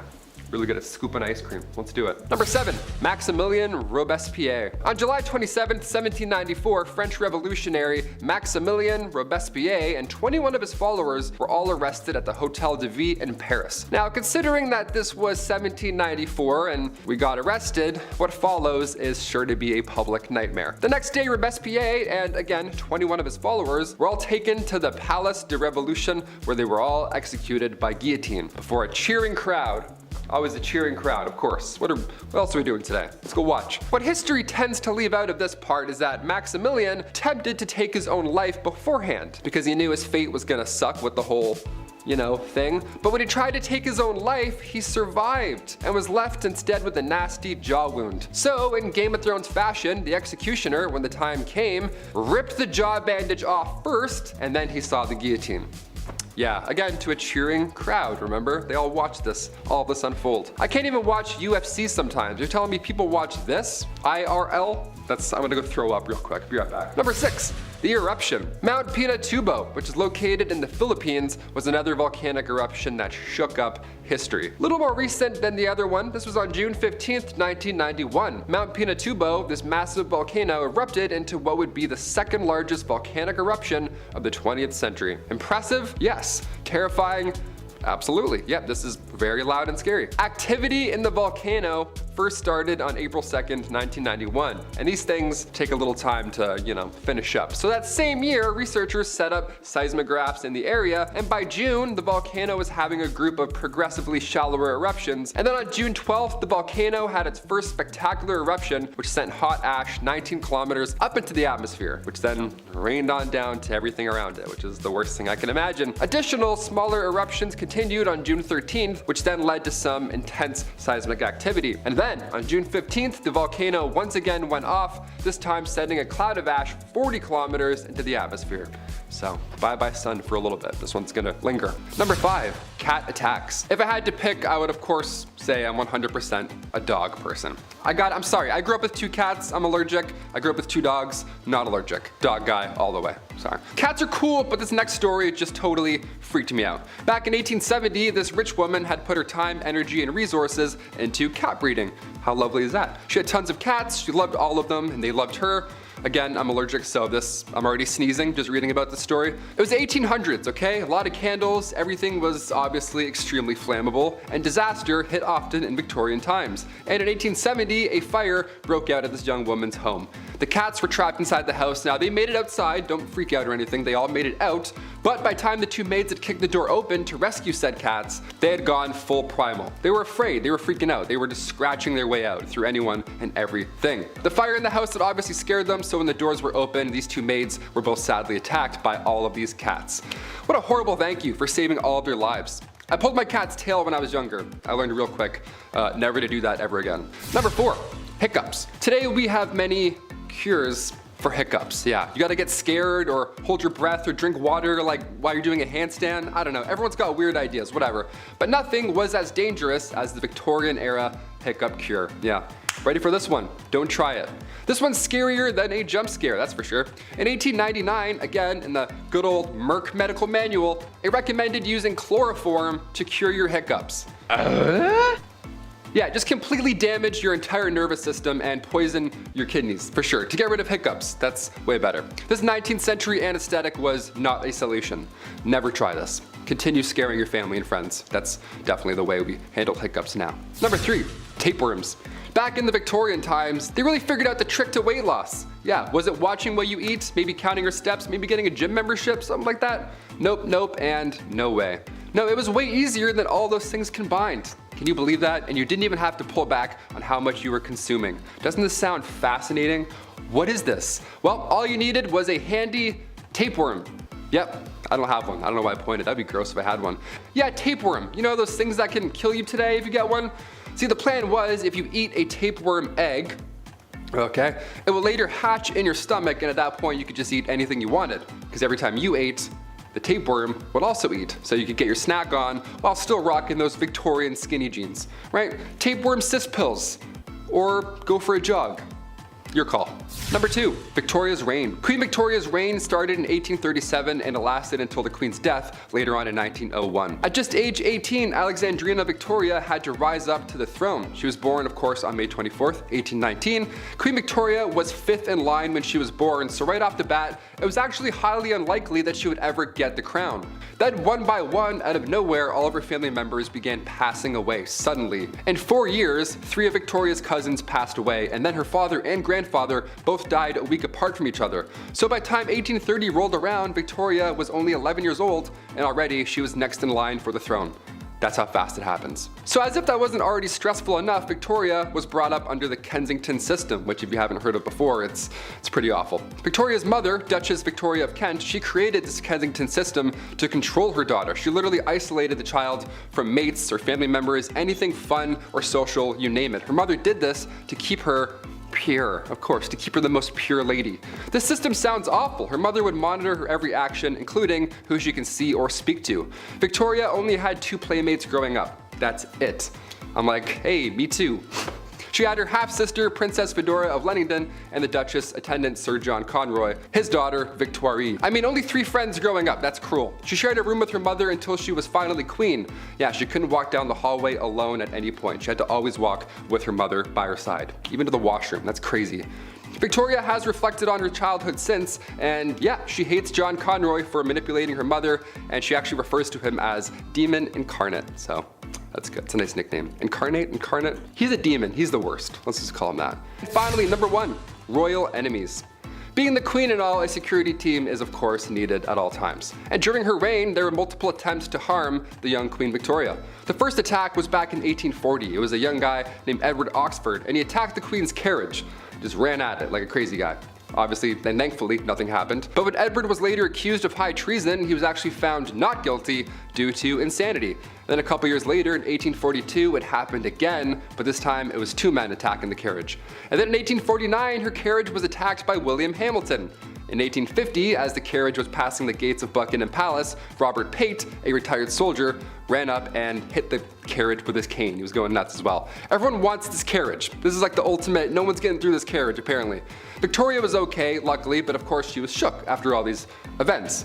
Then again in 1842, 1849, 1872, attempt after attempt. It was horrifying. But then things got a little worse with a man named Boy Jones. Yeah, this guy stalked the Queen from 1838 until 1841. This guy somehow managed to break into Buckingham Palace more than once. He knew a way in just to Buckingham Palace, which should never be a thing in the first place. And the weird part is here, Boy Jones, once he was inside the palace, he would hide under the Queen's sofa. And he would also just sit on her throne for hours, just hanging out. Yeah, he would pretend he's Cersei Lannister and just sit on the throne for a minute or two. Think about life. Eventually, thankfully, he got caught, but imagine coming home and Boy Jones is sitting on your couch.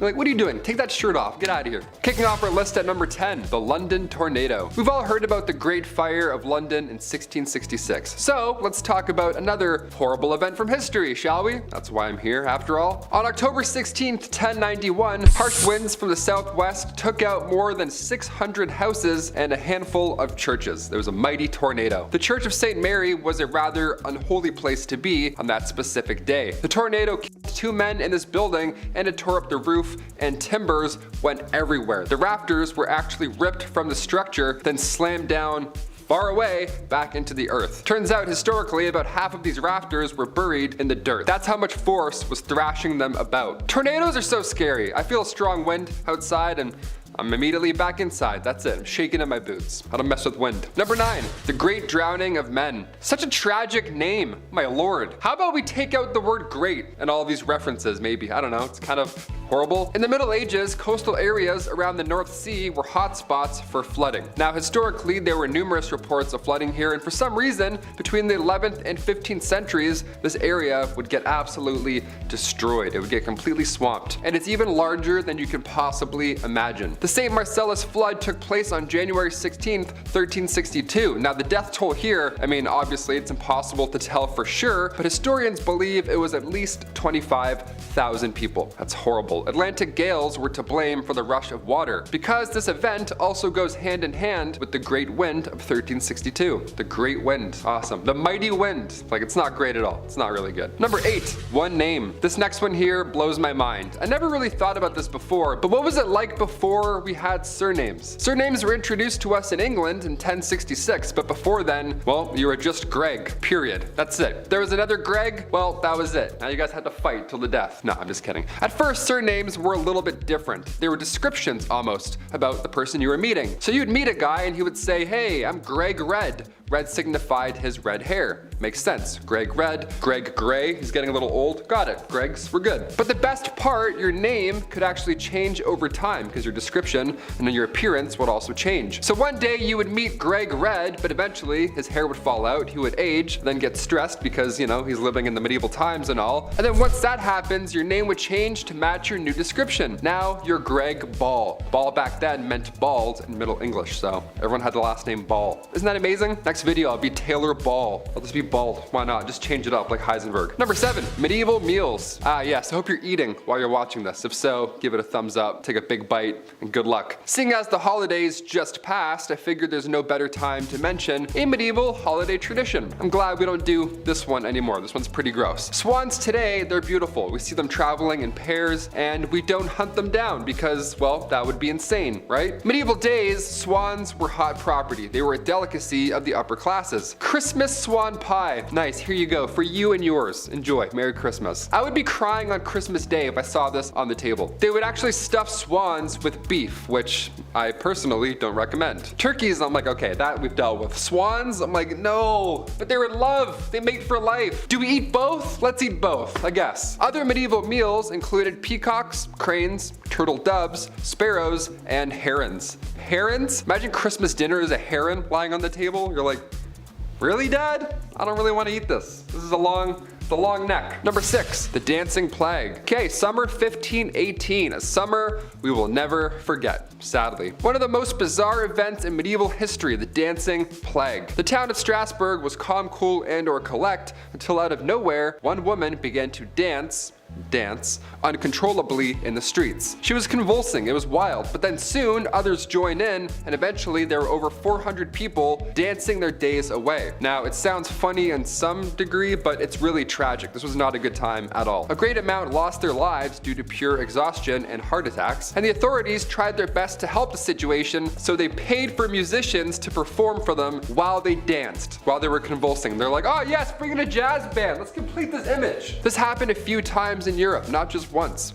Between the 14th and the 17th centuries, we still don't know what exactly happened, but there were dance plagues. It was a common occurrence. All we know is that it was some sort of illness. It was not like Step Up. It wasn't a fun thing like Step Up at all. No one's just popping and locking in the streets. They're like, hey, nice, let's bring in some music. This is great. No, people were very sick. They were very ill. Number 5, the Perrin family. In 1952, Ed and Lorraine founded the New England Society for Psychic Research. They quickly gained notoriety after this next case, the Perrins. In 1971, the Perrin family, Carolyn, Roger, and their 5 daughters moved into a 14-room farmhouse in Rhode Island. At first, items started disappearing, then the ghostly sightings started. It was discovered that the home had some previous sinister owners. Self-immolation, freak accidents, and of course, murder in the attic. Whoever the spirit was, she perceived herself to be the mistress of the house, and she resented the competition my mother posed. The Perrins asked the Warrens to come in more than 10 separate times to help against this sinister, ghastly entity. During one seance, Carolyn was possessed, even rising from the ground while sitting in a chair. Andrea, the oldest daughter, said, "My mother began to speak a language not of this world in a voice not of her own. Then her chair levitated and she was thrown across the room." Yeah, just zipping around the house, floating around on a chair like the Jetsons? Yeah, no thank you, that's like haunted. Just bulldoze that thing, would ya? Number 4, the ring. One ring to rule them all. The Vine Ring, aka the Ring of Silvianus, is a gold ring from the 4th century AD. The ring was discovered on a farm in 1785 in England. First the property of a British Roman named Silvianus. Apparently, it was stolen by a person named Senicianus, upon which Silvianus hexed the ring with a curse. In 1929, during excavations of the site, archaeologists discovered the now curse that goes with said ring, consulting shortly after with one J.R.R. Tolkien. The band of the ring has 10 edges. Among it is the goddess Venus engraved, along with the words, "Live in God." The lore goes, Silvianus' ring was stolen by someone named Senicianus. Silvianus created and hexed a tablet in which he wrote, "For the god Nodens. Silvianus has lost a ring that has donated 1/2 of its worth to Nodens. Among those named Senicianus, permit no good health until it's returned to the temple of Nodens." Yeah, that sounds like a spell to me, dude. And Nodin is like Poseidon, so you don't want any of that smoke. Number 3, a haunting in Connecticut. Based on all real case and point. A 2009 gem. The accounts of the horrific case of the Snedekers who moved into a ghost-infested house in Connecticut, unknowingly moving into one of the most sinister haunted funeral homes on Earth. At first, mom notices items missing, but that's just the start. Then the children started to see strange people in their home, and then their son started to act a little strange. Violent outbursts, physical attacks on his own family. Maybe he was becoming the next victim to the house's grim history. After months of scary stuff going on, the Warrens were finally called in, and turned out the morticians that had lived there previously had practiced some abysmally sinister acts on some lifeless bodies, deepening the home into the hell it was now sold as. An exorcism or two later, and the house finally became a home again. The case can be reimagined in 2009's Haunting in Connecticut, where the story follows the story drawn out by the Snedekers all those sinister years ago. Yo, Taylor gets possessed, I'm swinging immediately. You know what I mean? Like so many holy hands right away, just... Number 2, Statue of Lem. The Women of Lem statue was discovered in Lem, Cyprus in 1878 and dates back to about 3500 BCE. The statue earned the nickname the Goddess of Death after 4 different families experienced tragedy while possessing the carved stones. The first owner, along with his entire family, died within 6 years of owning the statue, all of mysterious and rapid illnesses. The other 2 owners also died, of course, along with their entire families, just a few short years after obtaining the statue. The 4th owner died alongside his wife and 2 daughters of mysterious causes while in possession of the rock. Now, a gift to the Royal Scottish Museum in Edinburgh. It's encased in glass, safe, and unable to bear any other family bad omens.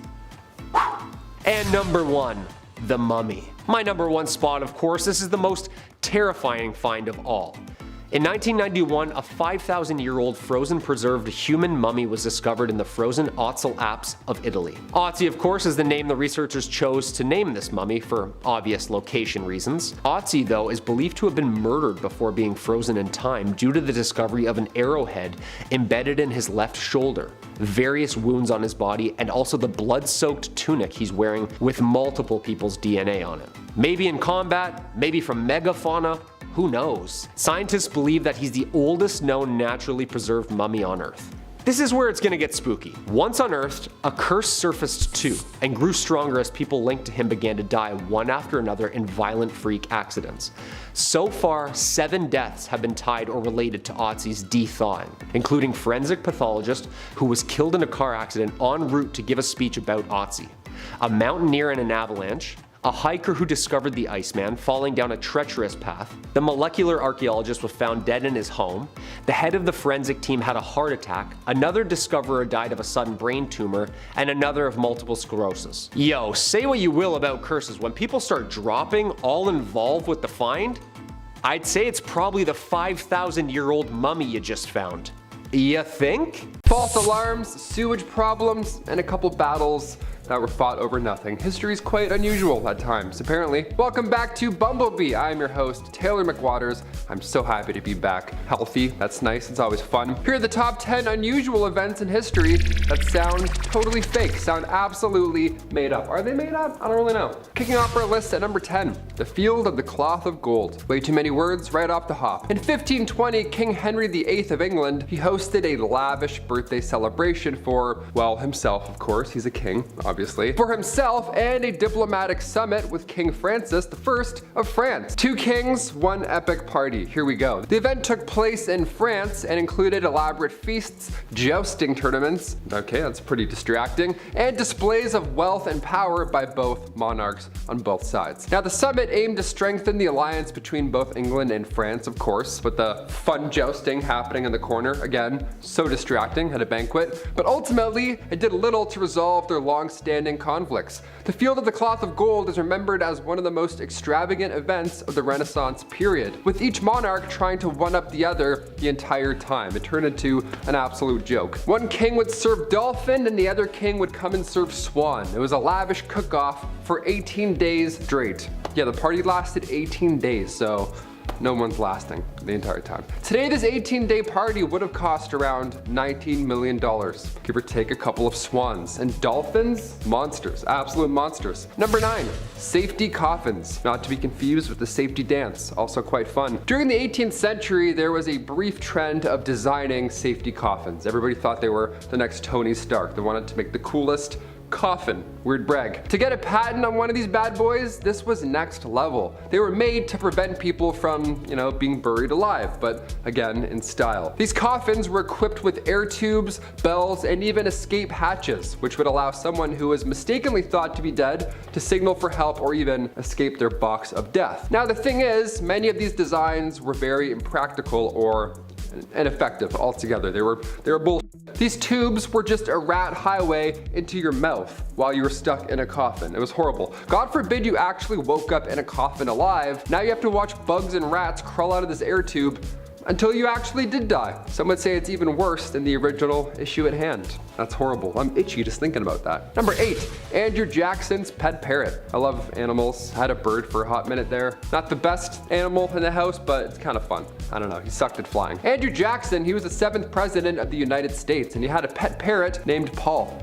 pet parrot named Paul. There we go. It's a alliteration for my theater kids over at home there. The bird became famous for its foul language, which it had picked up from its owner, of course. Now, when Jackson died in 1845, his funeral was held in Tennessee. Now, Paul, the parrot, the loyal parrot, mind I remind you, he was present at the funeral and was reportedly making so much noise that it disrupted the proceedings. Now, according to the legend, Paul was eventually removed from the funeral after swearing loudly. They're like, yeah, get your little parrot feet, get out of here, fly, shoo. That's pretty amazing. A parrot getting kicked out for swearing, it sounds made up, but hopefully that one's true. That would break the tension for sure. I don't know. I can't help but get the giggles every time I'm at a funeral. I can't help it. Some historians believe this story was made up just to stain the president's history, but either way, I like it. I like to imagine a parrot being escorted out of a funeral, just like this, nice and calm, and then one brief let go at the end there. That's how you let go of a bird. You gotta go slow, and then there's that one moment of like, you have to do it, no turning back. Here he goes, he's gone. Number 7, animal court. Speaking of birds and parrots, these little mouthy things. Animal trials were a real legal practice that emerged in medieval Europe, and it lasted all the way until the 18th century, which is way too long for animals to be showing up in court. These trials involved pigs, cows, and even insects.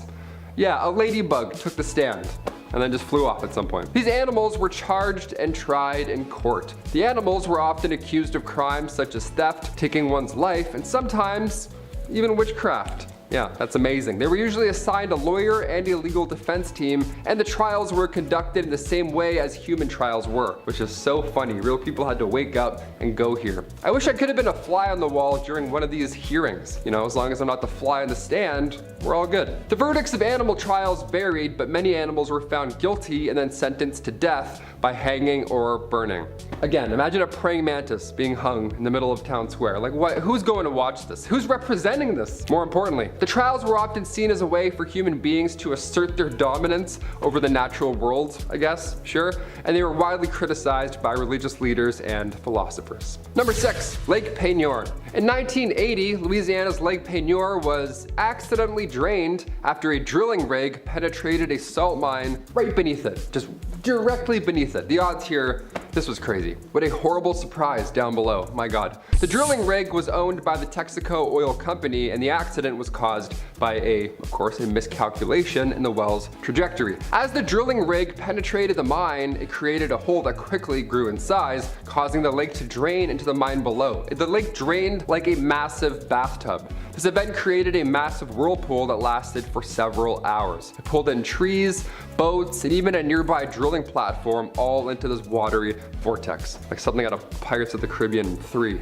whatever one that was, where there's a massive whirlpool. It's haunting. It's the worst way to go. Remarkably, no human lives were lost in this disaster, which is so impressive. Today, Lake Peigneur has largely returned to its former state, although this time around it's now much smaller and shallower than it once was. Because, you know, it got drained. How terrifying is that? Number 5, Meghan Markle solo strut. Okay, back in May 2018, we all set our alarms, we woke up early, and we all watched the royal wedding, right? We sipped our tea in our pajamas and we pretended like we were there, right? Just watching along with the other billions of people online. Prince Harry and Meghan Markle, his new Duchess. At the historic wedding, Thomas Markle was just a no-show. Yeah, Meghan just walked down that aisle by herself in front of a billion people watching at home or streaming it, and it was thought at the time that this was because of Thomas's health. See, right before the wedding, Thomas suffered a heart attack, right? Just days before, so of course nobody was upset. It was almost expected for him not to show up. But cut to a year later, we began talking again. Thomas and the Duchess are now not close, it seems. Thomas even spoke out against his own daughter at one point. There was a huge scandal where Meghan even spoke to Oprah, like Oprah and that big tell-all, and Meghan actually said to her father, if you tell me the truth about working with paparazzi, we can help. And he wasn't able to do that, and for me, has really resonated, especially now as a mother, end quote. So yeah, they're not talking, I guess, anymore, which more than fair. If my dad was working with the paparazzi, showing them private letters, I'd be a little pissed too. There's no way though, the guy can't even unlock his email, let alone sending one? No way. Number 4, Prince Charles and Princess Diana's divorce. Prince Charles, the oldest son of the Queen, straight up admitted to having an affair with Camilla Parker before his divorce from his first wife, of course, Princess Diana. Imagine having this is crazy, a princess? You cheated on a princess? That's insane. So in turn, Princess Diana addressed the relationship and what's happening during, that famous 1995 interview with BBC. She couldn't have said it better, if I'm being honest. Diana said herself, quote, "Well, there's 3 of us in this marriage, so it was a bit crowded." Yeah, end quote. There's no better way of putting it, I think. It's a pretty baller way of saying it. I don't know. I haven't said baller in like 13 years, but I'm like, you know what? That's a baller move. It's pretty gangster. Diana also said she was in love with riding instructor Major James Hewitt during her marriage to Charles, so everybody was busy looking at their directions, it seems. Diana and Charles divorced in 1996, only 1 year before her tragic car accident. Now later in 2005, Charles ended up marrying Camilla. Has anyone seen Spencer? Kristen Stewart looked great in that movie, and now I want to watch it. Is it worth the watch? Let me know in the comments. I didn't see it go to theaters or anything. It kind of snuck by me. I was sleeping on all the good ones. Number 3, Prince Harry costume party. YouTube isn't a fan of some words, specifically one word that rhymes with Yahtzee, and it goes deep with history, as you could assume what I'm talking about. But with this being one of the biggest scandals, I have to bring it up, right? The Duke was always referred to as a bad boy, right? He was the bad royal, the bad boyle royal. I don't know, I'm trying new shit here. But just how deep did these incidents cut? Well, before he settled down with Meghan in 2018, Harry had to issue a public apology back in 2005 because, whoops, somebody got photos from a costume party, and a few of them were in poor taste. Did the royal dress up as the Beast from Beauty and the Beast? No, he did not. Did he dress up like a witch? Like a little witch, maybe with a nice witch broom? No, none of that either. No, photos leaked of him wearing World War II German soldier gear. Yeah, I can't say too much, but it was even equipped with an armband, a very bad armband. Again, I can't say too much, nor will YouTube allow us to show too much, but you understand what I'm trying to say. You remember. It was poor taste. He could have dressed up in any way he wanted. He's a literal prince. And he does this?